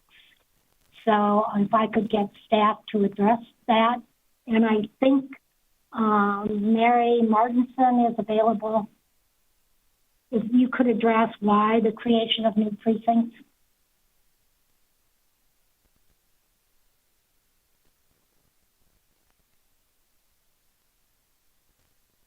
Is Ms. Martinson available? Bronson, can you hear me? We can, thank you. Okay. When the Independent Redistricting Committee or Commission created the new legislative and congressional lines, we went through to see what precincts were impacted by those, and precinct lines can't cross legislative, congressional, supervisor, or JP lines. So the small precincts that were created were because the legislative, congressional, JP, or Board of Supervisors lines created a little island. Got it. Yeah. Thank you. I appreciate that explanation. Right, Supervisor Christie. Yeah, when do these micro islands that were created, when do they go away? Because the Board of Supervisors is going to redistrict some of those lines, if they change the Board of Supervisor lines, we'll be able to get rid of some of them, but we won't be able to do anything until JP lines are changed. All right. So some will be in effect and some will be removed, these micro islands. All of the ones that were created this year will be in effect this year, and then we will come to the board next year and ask you to eliminate some of them because the Board of Supervisor lines will have changed in May. But we'll keep the precincts as they are for this year. Okay, understood. Any further questions? All right, I'll call the question. Roll call. And the motion is to, the motion is to approve the precinct line adjustments and the creation of new precincts. I believe Supervisor Grijalva made the motion and Supervisor Scott seconded the motion. So I called the question. Roll call. Supervisor Christie? Yes. Supervisor Grijalva? Yes. Supervisor Hines? Yes. Supervisor Scott? Yes. Chair Bronson? Yes, motion passes unanimously. That brings us to item 15, authorization of vote centers. Staff is requesting authorization to use vote centers in place of polling places. I am going to ask that we continue this item until the second meeting in March. Is there a second? I'll second. There's a motion and a second to continue the item. I have a number of questions. I won't ask them now. I don't expect answers. I want the questions I ask, I will submit to the clerk of the board, and then I would request that the post-elections and the recorder respond in writing to those questions with a fiscal note, and by that I mean where's money coming from, what are the benefits, and how are we going to pay? How are we going to pay for it? So there's a motion and a second to continue. Supervisor Grijalva. Yeah, I really would like to move on this item. I think that I've had an opportunity to have a presentation by Ms. Martinson and Recorder Gabriela Casares-Kelly. I think all of my questions were answered, and I think that it's something that we have to move on fairly quickly in order for, if the board should pass the item, that, you know, we need to purchase the e-poll books and do what we need. I think it makes sense. This is long overdue, in my opinion. And so if, and I want to make sure you have answers to your questions, but I think moving the item of, you know, to the end of March is too long. It's too much time that's passing. I think we need to get moving on this. So, Madam Chair? Supervisor Christie. That's precisely why this should be continued, because, Madam Chair, you stipulated you have a lot of questions. I have a lot of questions too, and I would say that the best thing that we can ask is to have these questions addressed and answered. I got the same presentation that Supervisor Grijalva received, and all it did was create more questions about this revolutionary fundamental change in our voting system. And I think the best thing we can do is to hold up purposely purchasing any equipment until those questions are addressed and that we have time to get the answers back, and that we can have a full educated discussion in March as to whether or not this is a worthwhile or a foolhardy issue at hand. And it's just a matter of getting more information. But by all means, we're in no position today to purchase any kind of equipment for this completely revolutionary way of voting in Pima County. Chair Bronson, 11 of 15 of our counties in Arizona have voting centers, and all but Pima County use e-poll books. So I don't know about revolutionary. I do think, the importance of having safe elections is more important than ever. Vote centers make us prepared and manage security better. I actually want to go ahead and move the item as submitted, because I wish that I could say, if we get this information, we can have a really discussion that is just based on, the information at hand. But I do think that there is a push if the push is to not have these centers, that's not something that I think we should move for the centers. I think it makes a lot of sense. As someone who tried really hard to get people to their voting centers, having it be convenient to wherever they are makes a lot of sense. It reduces costs with provisional ballots. And I think that we need to support the recorder and the elections office to ensure this transition is well publicized, educate voters of the change, and that all the chosen centers are equitably distributed. I respectfully disagree with your analysis. So there's a motion on the floor to continue. I'll second the motion. What? There was no motion. I moved that we vote on this item today. I asked that I have a substitute. You are making a substitute motion? I am. There's a motion, and I think Supervisor Hines seconded it, to move on the item today. Roll call.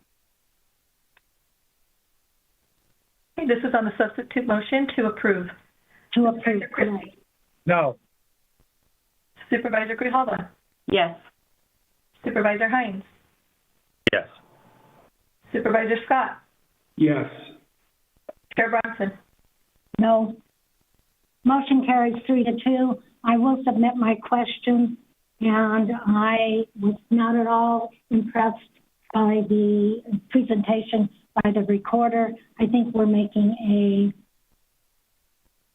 a mistake that we will regret. We have no elections director at this point.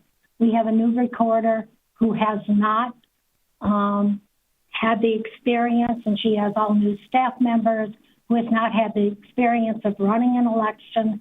And I fear this was not headed in a good direction.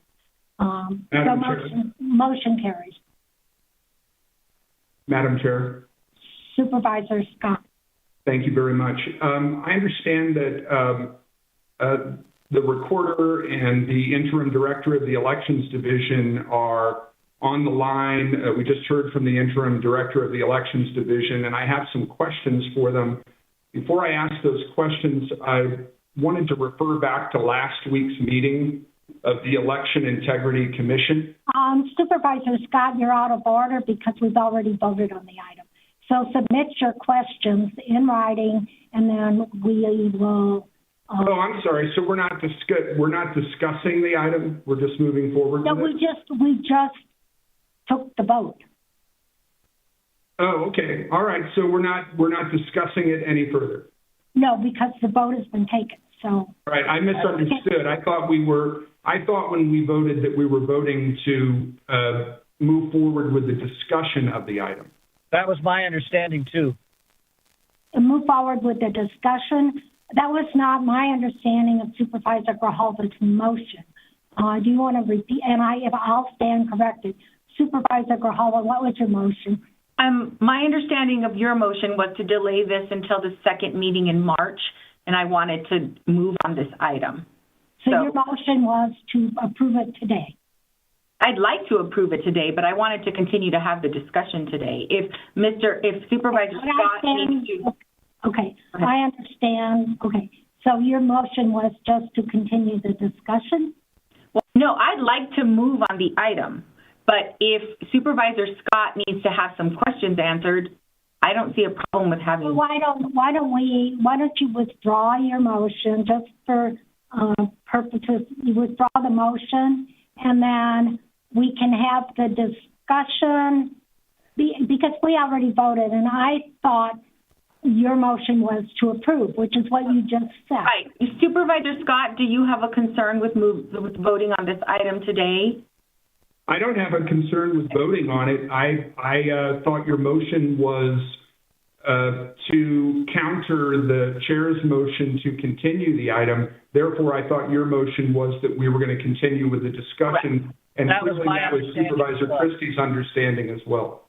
No, yeah, you are correct. I want to move on this item. I would be happy for my vote to stand the way it is, but I wanted to give us an opportunity to have a discussion about the item. Okay, Supervisor Scott, why don't you proceed with your discussion? It's a bit out of order, but Madam Chair, yes.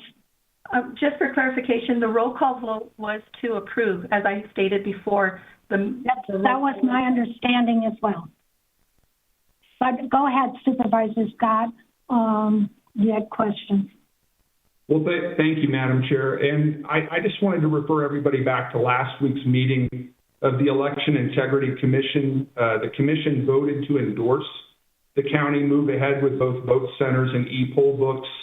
Participants in that meeting included not just our recorder, but also her 2020 Republican opponent, Benny White, who's a member of the commission.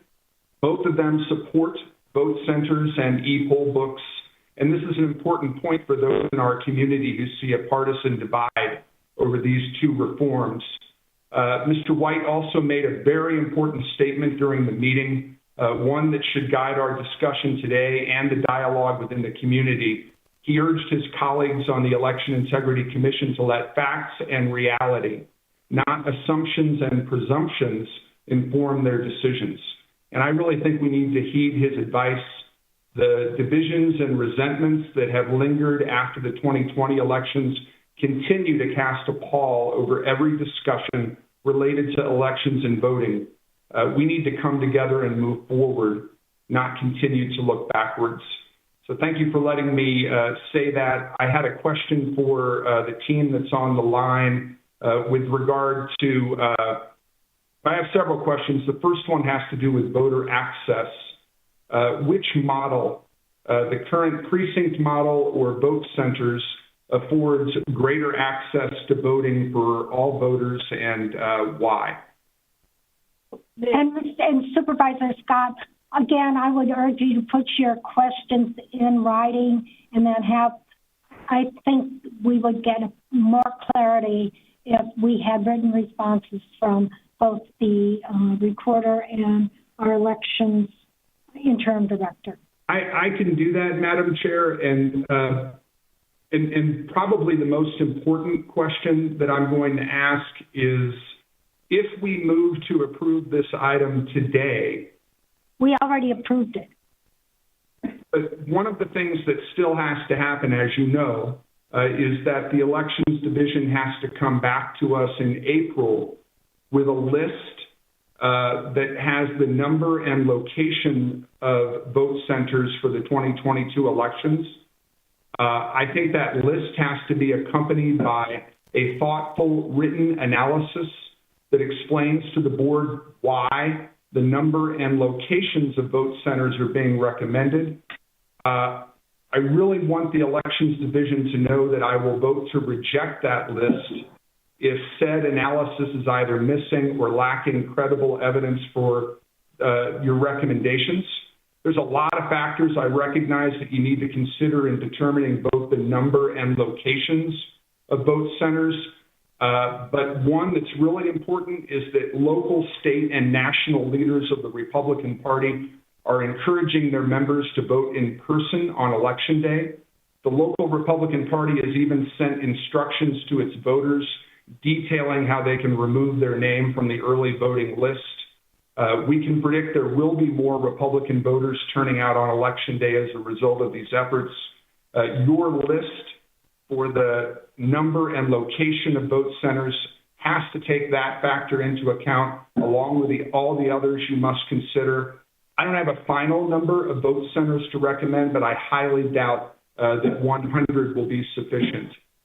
Madam Chair, thank you for letting me say that. I'll put my other questions in writing to the county administrator. Madam Chair? Supervisor Christie and Supervisor Scott, I share the concerns you just mentioned, and I think we are premature, as I've already stated, in moving forward today. But Supervisor Christie. Excuse me, Madam Chair, before we continue? Yes. Since we already had a vote, can we have make a motion to reconsider the vote so we can continue discussion?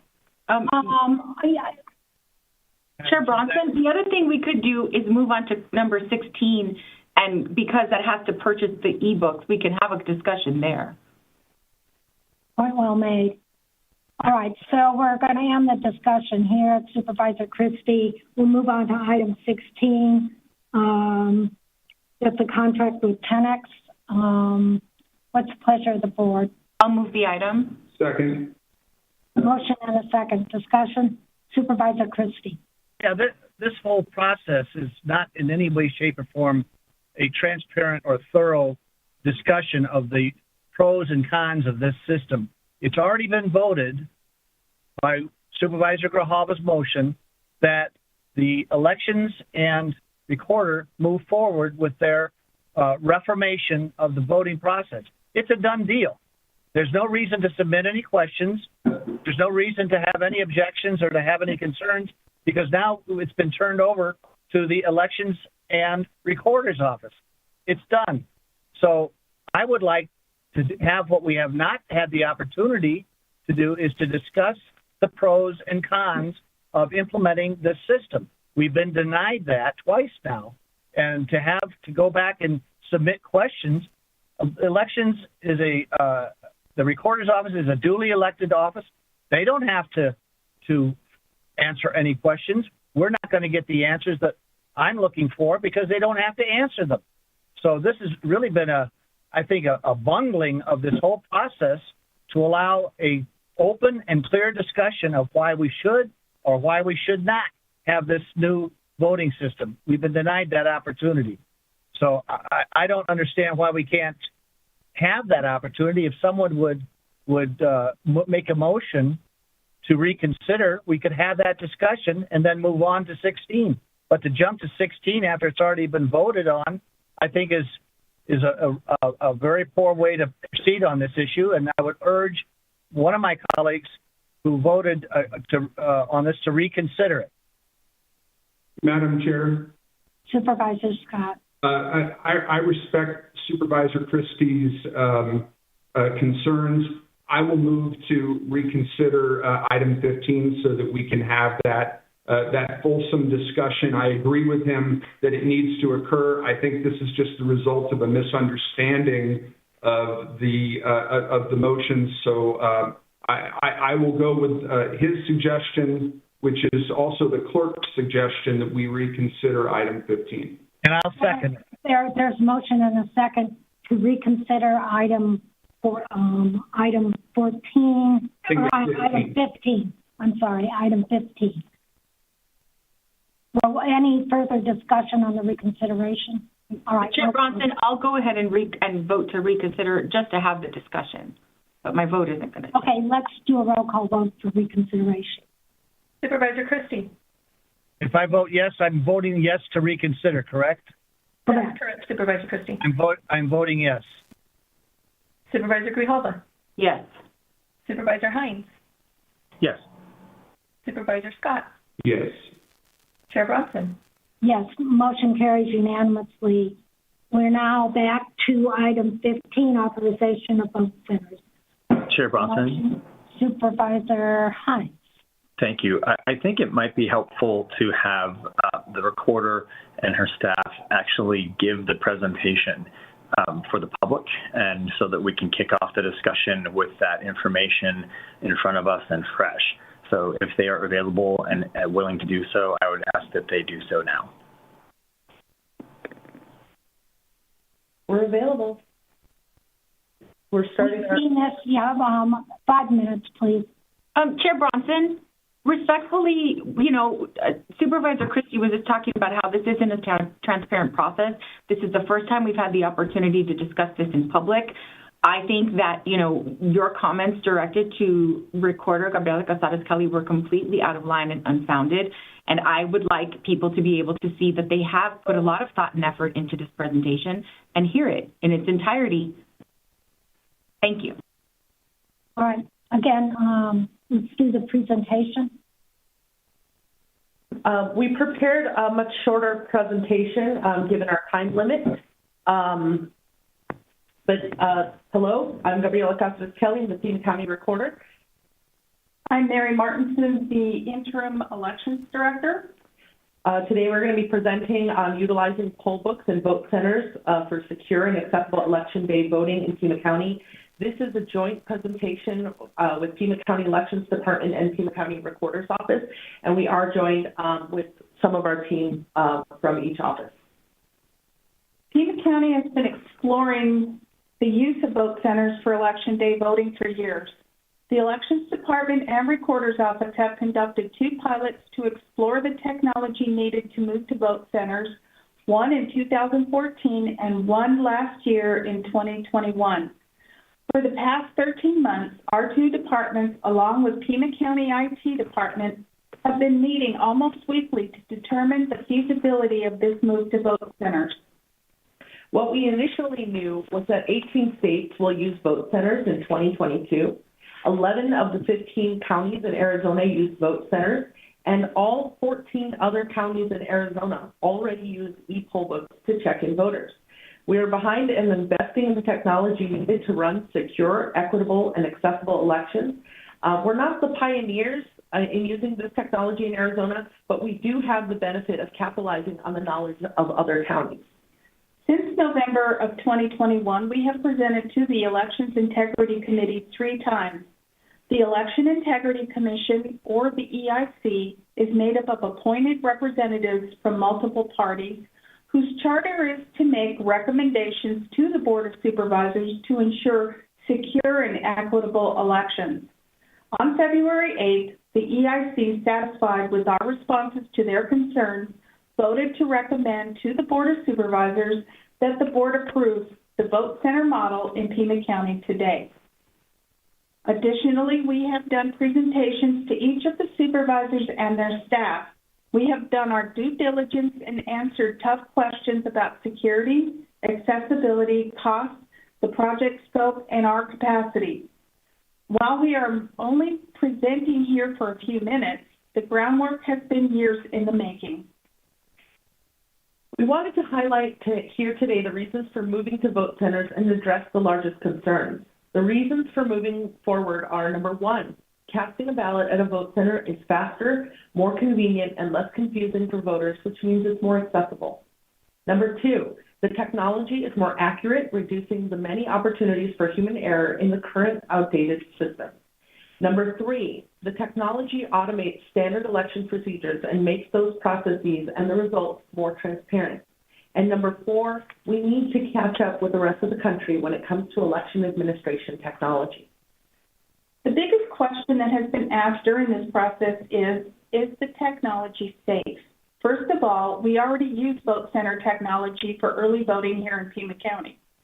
Ballot-on-demand printers will mean that a ballot is only printed when a voter is verified to be eligible to vote. While we cannot anticipate future threats, we feel confident that the providers of the technology will ensure the security of our important election data. We have thoroughly vetted the poll book company's 10X software solutions. AWS, the cloud service provider, is the leader in government cloud services, and unlike other service providers, 10X software experienced zero outages in the 2020 presidential election, which saw the highest levels of demand during a global pandemic. The second most common question that has been asked during this process is, will reducing the number of polling locations make voting less accessible? We contend that voting will become more accessible in a vote center model. While there will be fewer locations, those locations will be bigger, more accessible to public transportation and pedestrian traffic, and will have plenty of parking, including ample accessible spaces for voters with disabilities. The Elections Department chose locations with proximity to areas with large language minority populations and low-income communities, including households with low vehicle ownership. In rural areas like Mount Lemmon and the Thon-Otham and Pascua Yaqui reservations, the locations will be the same as 2020. The locations that have been proposed by the Elections Department will be reviewed and approved in April by the Board of Supervisors. In conclusion, the only changes in the voting experience are in the check-in and ballot printing process for Election Day. It's clear that this move to vote centers will be most beneficial to the voters of Pima County. We hope you'll vote yes for those voters.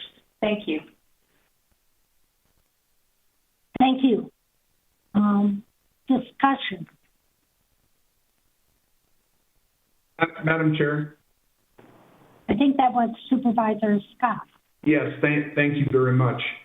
I appreciate the presentation. I also appreciate the lengthy presentation that your team made to the District 1 staff. You had scheduled us for an hour. We needed additional time. You gave us 2 hours. And so a lot of my questions and concerns were answered during that time. And I felt that you not only were prepared to answer the questions, but that you had anticipated many of them. I wanted to ask a quick question with regard to election fraud. We know that provable cases of election fraud, both in Pima County and across the country, are extraordinarily rare. But which model, precincts or vote centers, offers more opportunity for fraud, and why? I believe that the polling place system offers the most fraud because voters can go to multiple polling places, say that they've changed their address, vote a provisional, they can vote at the one that they're registered to. With vote centers, you get to vote once, you're marked that you voted once, and that's done. They won't be able to keep voting. Follow-up question that I had, Ms. Martinson, is which model offers the most opportunity or potential for human error on the part of election workers, either the precinct or vote center model? Oh, the precinct, for sure. They've got so much work that they have to do just to check a voter in, and many times they have the voters sign the wrong line, which creates problems for the voter when they come in and their line's already filled. So I think with the e-poll book, it's very, very simple to get someone checked in and issue a ballot, and I'm not even sure they can make a mistake. And I'm going to have additional questions about e-poll books when we get to item number 16. But with regard to this item, about 87% of Pima County voters voted by mail in 2020, and those high numbers were likely due to the pandemic. And then if you look at past elections, the most recent past elections, the early vote total was in the 70% range, and we're probably going to be around that total going into 2022. Like 7 out of every 10 voters are choosing to vote by mail, which is what the majority of voters all over Arizona do. How does that calculation or anticipation of early voters factor into the number of early vote centers? the number of in-person election day voters is declining, while the number of people who are voting by mail or voting early is increasing. So how does that? And that's just to amplify what you just said. It's historically, it's been getting more, it's done by ballots in the mail as opposed to actually showing up at the polling place. And it's not just because of the pandemic. That's been the trend line. Yeah. No, that I understood. I just wondered how that trend factors into the number and location of vote centers. Vote centers. We want to have a vote center in every district. We were very conscious of that. We want it to be where the population is. We are going to look at areas that have higher Republican registration and perhaps add a few more in those areas because the Republicans are trying to get their people to not vote early. So the number of vote centers is actually really fluid. And we will look at the areas of high Republican population and increase the number. And those areas also, pardon me. I know in your presentation to the District 1 staff, you listed a lot of other factors, some of which were noted in your presentation today that helped to determine the number and location of vote centers. But I just want to reiterate that when you submit that list to us, if this item is approved again, when you submit that list to us in April, that list be accompanied by a thoughtful written analysis about how those locations and the number of locations were determined. Madam Chair, those were my only questions. Thank you very much. And Supervisor Christie, thank you for the suggestion to reconsider the item so that we can have this discussion. Thank you, Supervisor Scott. I have a question. Supervisor Christie, and then I have a question afterwards. I've got a few lengthy statements to make, but if you have just a question, go ahead, Madam Chair. I have several. Who in the Recorder's Department is going to be the lead project manager to implement this proposal? And the same question for elections. Mary Chuban has been project lead on this endeavor for the past 13 months, and she has been working closely from our office with myself and with Pam Franklin, my chief deputy, and we're going to be bringing in other folks from our office in on this project as soon as it's approved. Appreciate that. What is their background and qualifications that would give us confidence in their performance? My background is over 20 years in organizational development and strategic planning. And I'm Pam Franklin. I'm the chief recorder, and I've been with the recorder's office for the past 10 years. Okay, so you've got some experience. Yes, ma'am. Thank you. Supervisor Bronson, also the vote centers are actually in the realm of the elections department, and we've got Ray Melendez, who has been doing polling places for the last 6 years. He will be leading that project when I'm no longer here, and I have every confidence in him. All right. Madam Chair. Supervisor Christie, and then Supervisor Grijalva. Madam Chair, I want to put aside all of the political and emotional elements about voting centers, about ballots on demand, about the internet and internet availability and connectivity, about iPads for voter rolls. All of those areas and subjects are reasons enough not to approve this voting system that's going to change the fundamental way we vote in Pima County. So I'd like to just stick to some nuts and bolts, black and white issues that I think really impact this whole issue. And they come in 3 categories. 1 is the staffing issues, 2 is logistics, and 3 is the firewall between the recorder's office and the elections department. Going back to staffing, our recorder is newly elected, and this is the recorder's first countywide election upcoming in only 5 months, and we're installing a very significant and complicated voting system as her first election to deal with.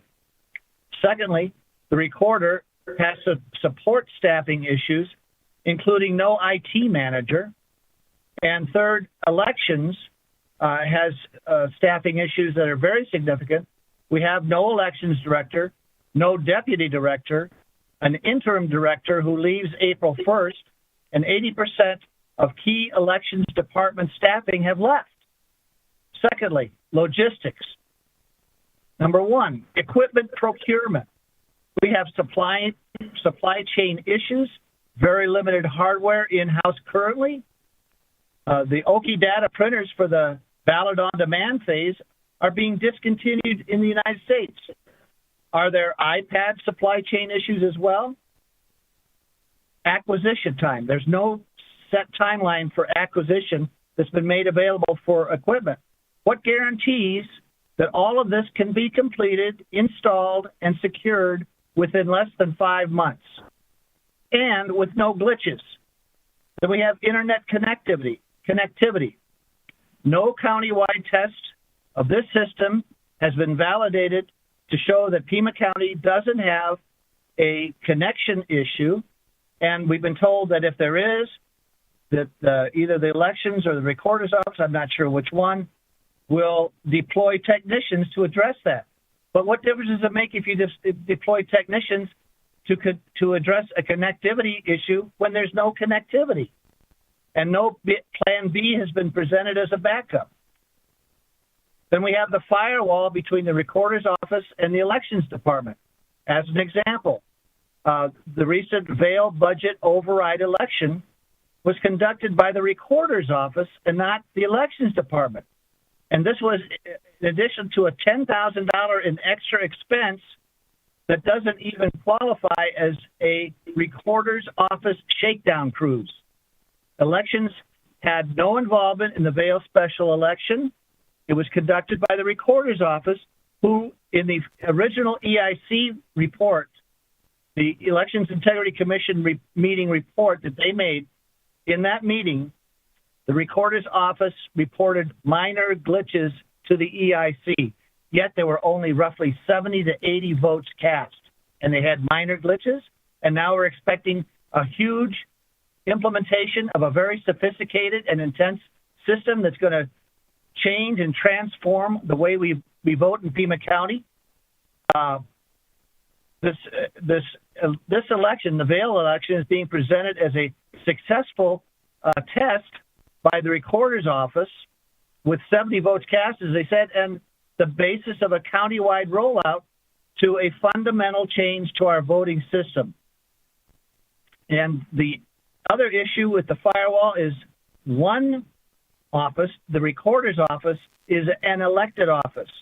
Elections department reports to the county administrator and the board of supervisors. In summary on these points, the recorder states that there is a window that will shut if this item is not passed now. We are told that the 2024 presidential election is too important, too significant to roll out a new voting system.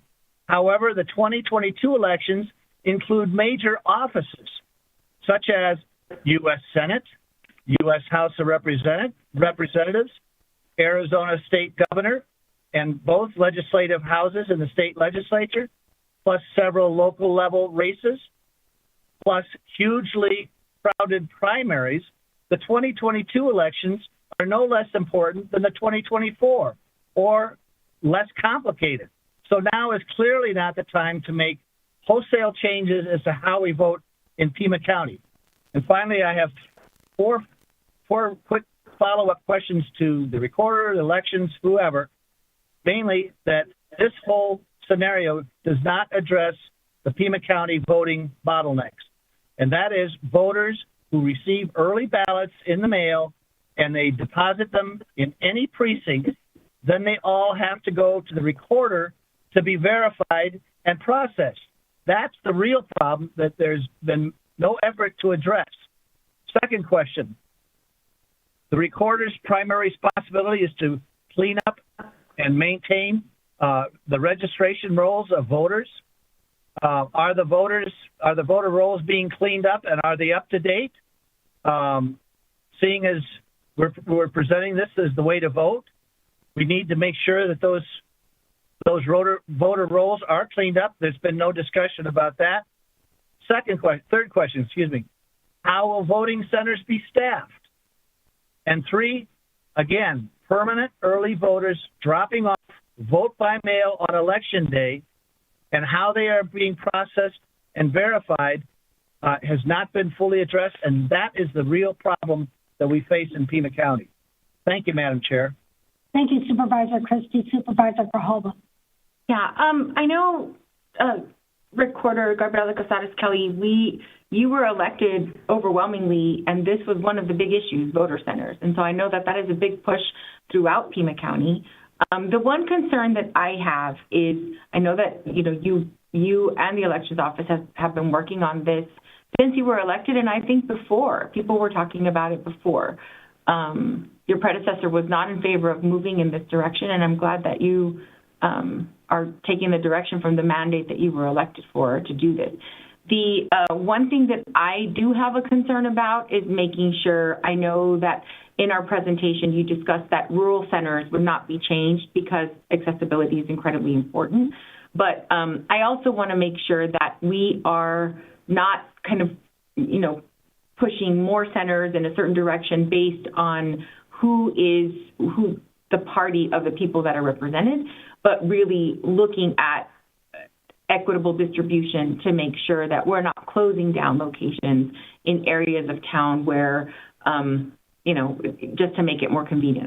That's the one area of the 7, the different recommendations that were submitted by the Election Integrity Commission.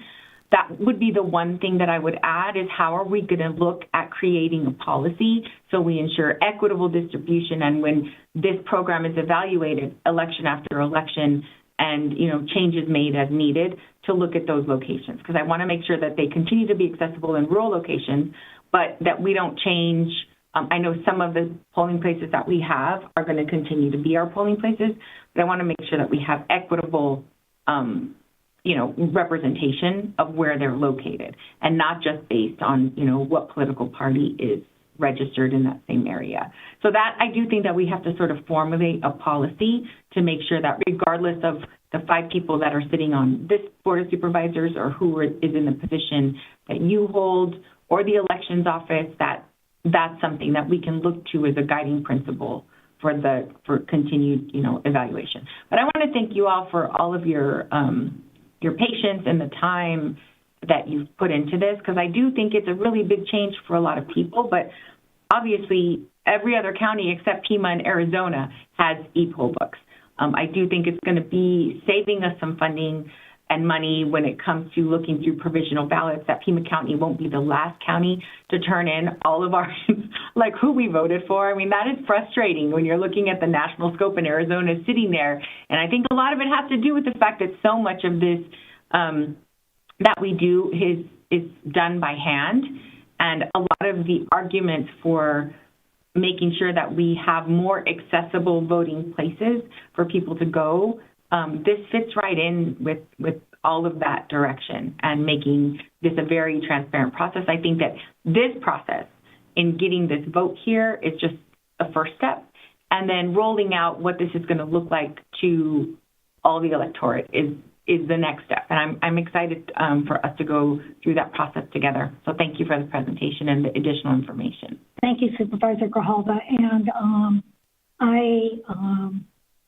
I have concerns as it looks like we will be moving forward with this, but I have real concerns about chain of custody.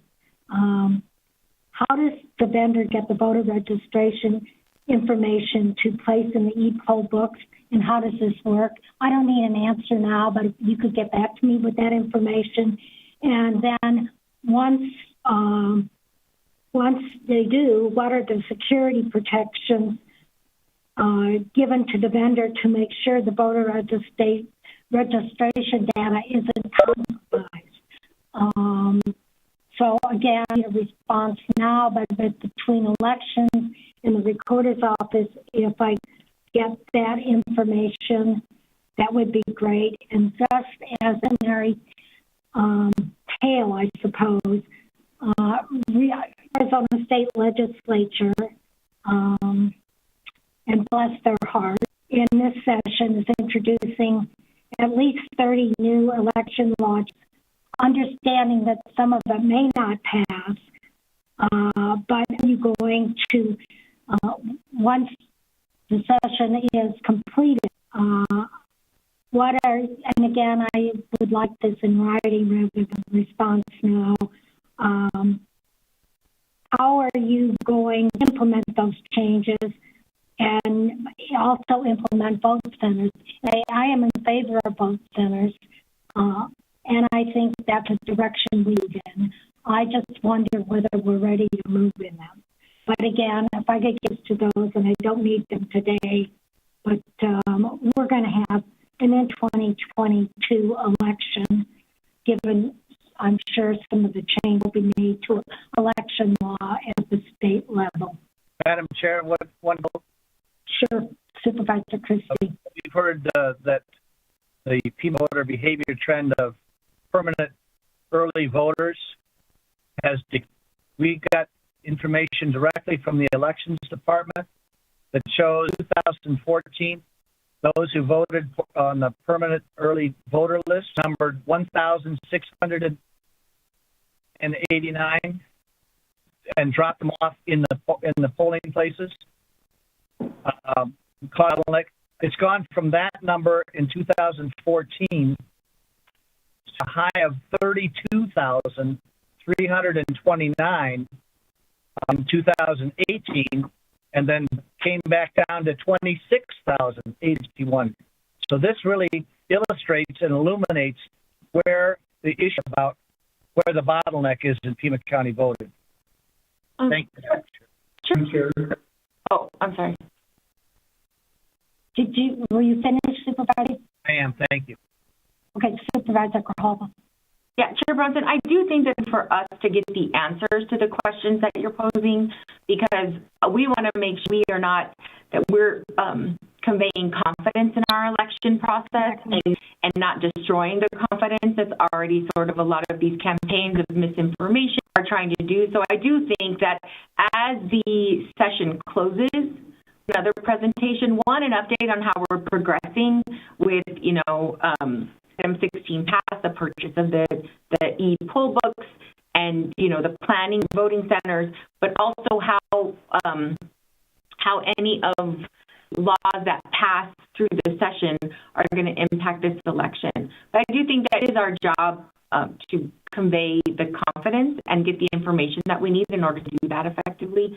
And so if we can get on the adjourning process, another update when all of those everything kind of settled at the legislature and everything is final, and then just to get updates. Because I do think that when you pose the questions in public, I would like to get the answers quickly so we make sure that this process is transparent as possible. I know it's a lot of change for a lot of people, and I think once it's done and implemented, we can anticipate that there's going to be troubleshoot, but I do think this is the way to go. Thanks. Thank you, Supervisor Grijalva. And just for the record, we had the vast majority of comments were in opposition, and it came from both sides of the aisle, so just the Republicans or just the Democrats. There was concern expressed for this change.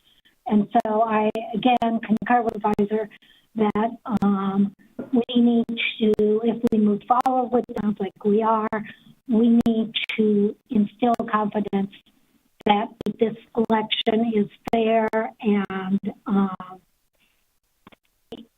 I'm hoping we can do that, but I am concerned that perhaps So, again, it was both sides of the aisle. It wasn't partisan. So I think other than, I think Supervisor Scott would like to add something, but I'd like to go ahead and the motion to approve item 15. Well, let's continue with discussion. Supervisor Scott, you had a comment. Madam Chair, thank you. And I agree with you that this certainly shouldn't be a partisan concern. Unfortunately, the discussion within the community has often taken that tone and tenor.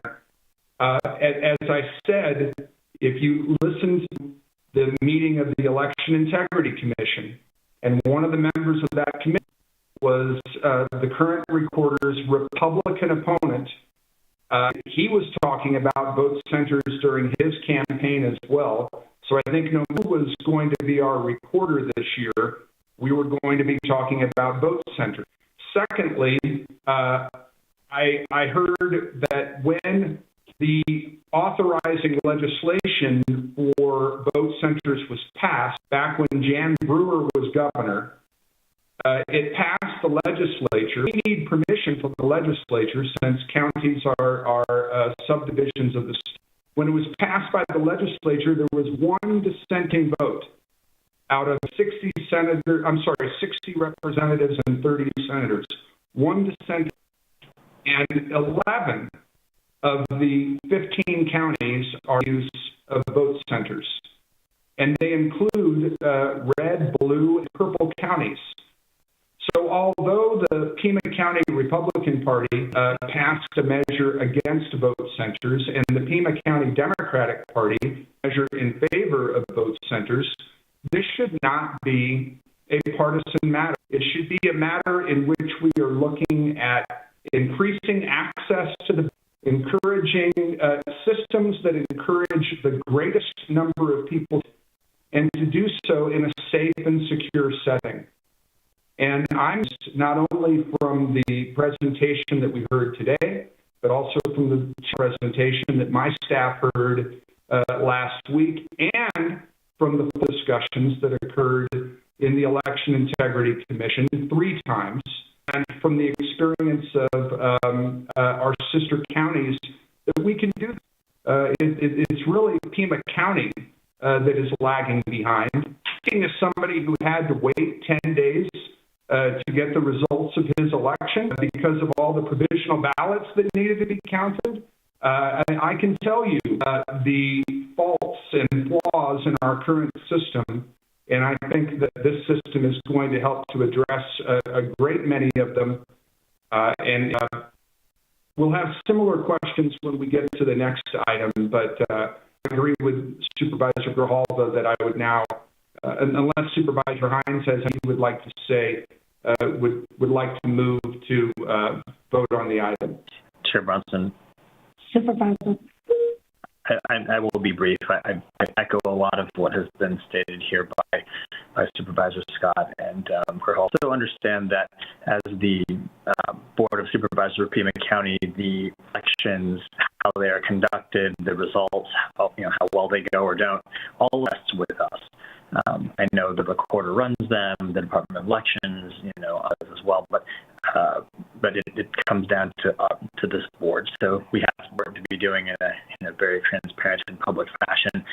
But years ago, when I was a legislator, I was first introduced to the concept of vote centers by Secretary of State Ken Bennett, a Republican who took over Jan Brewer, became governor.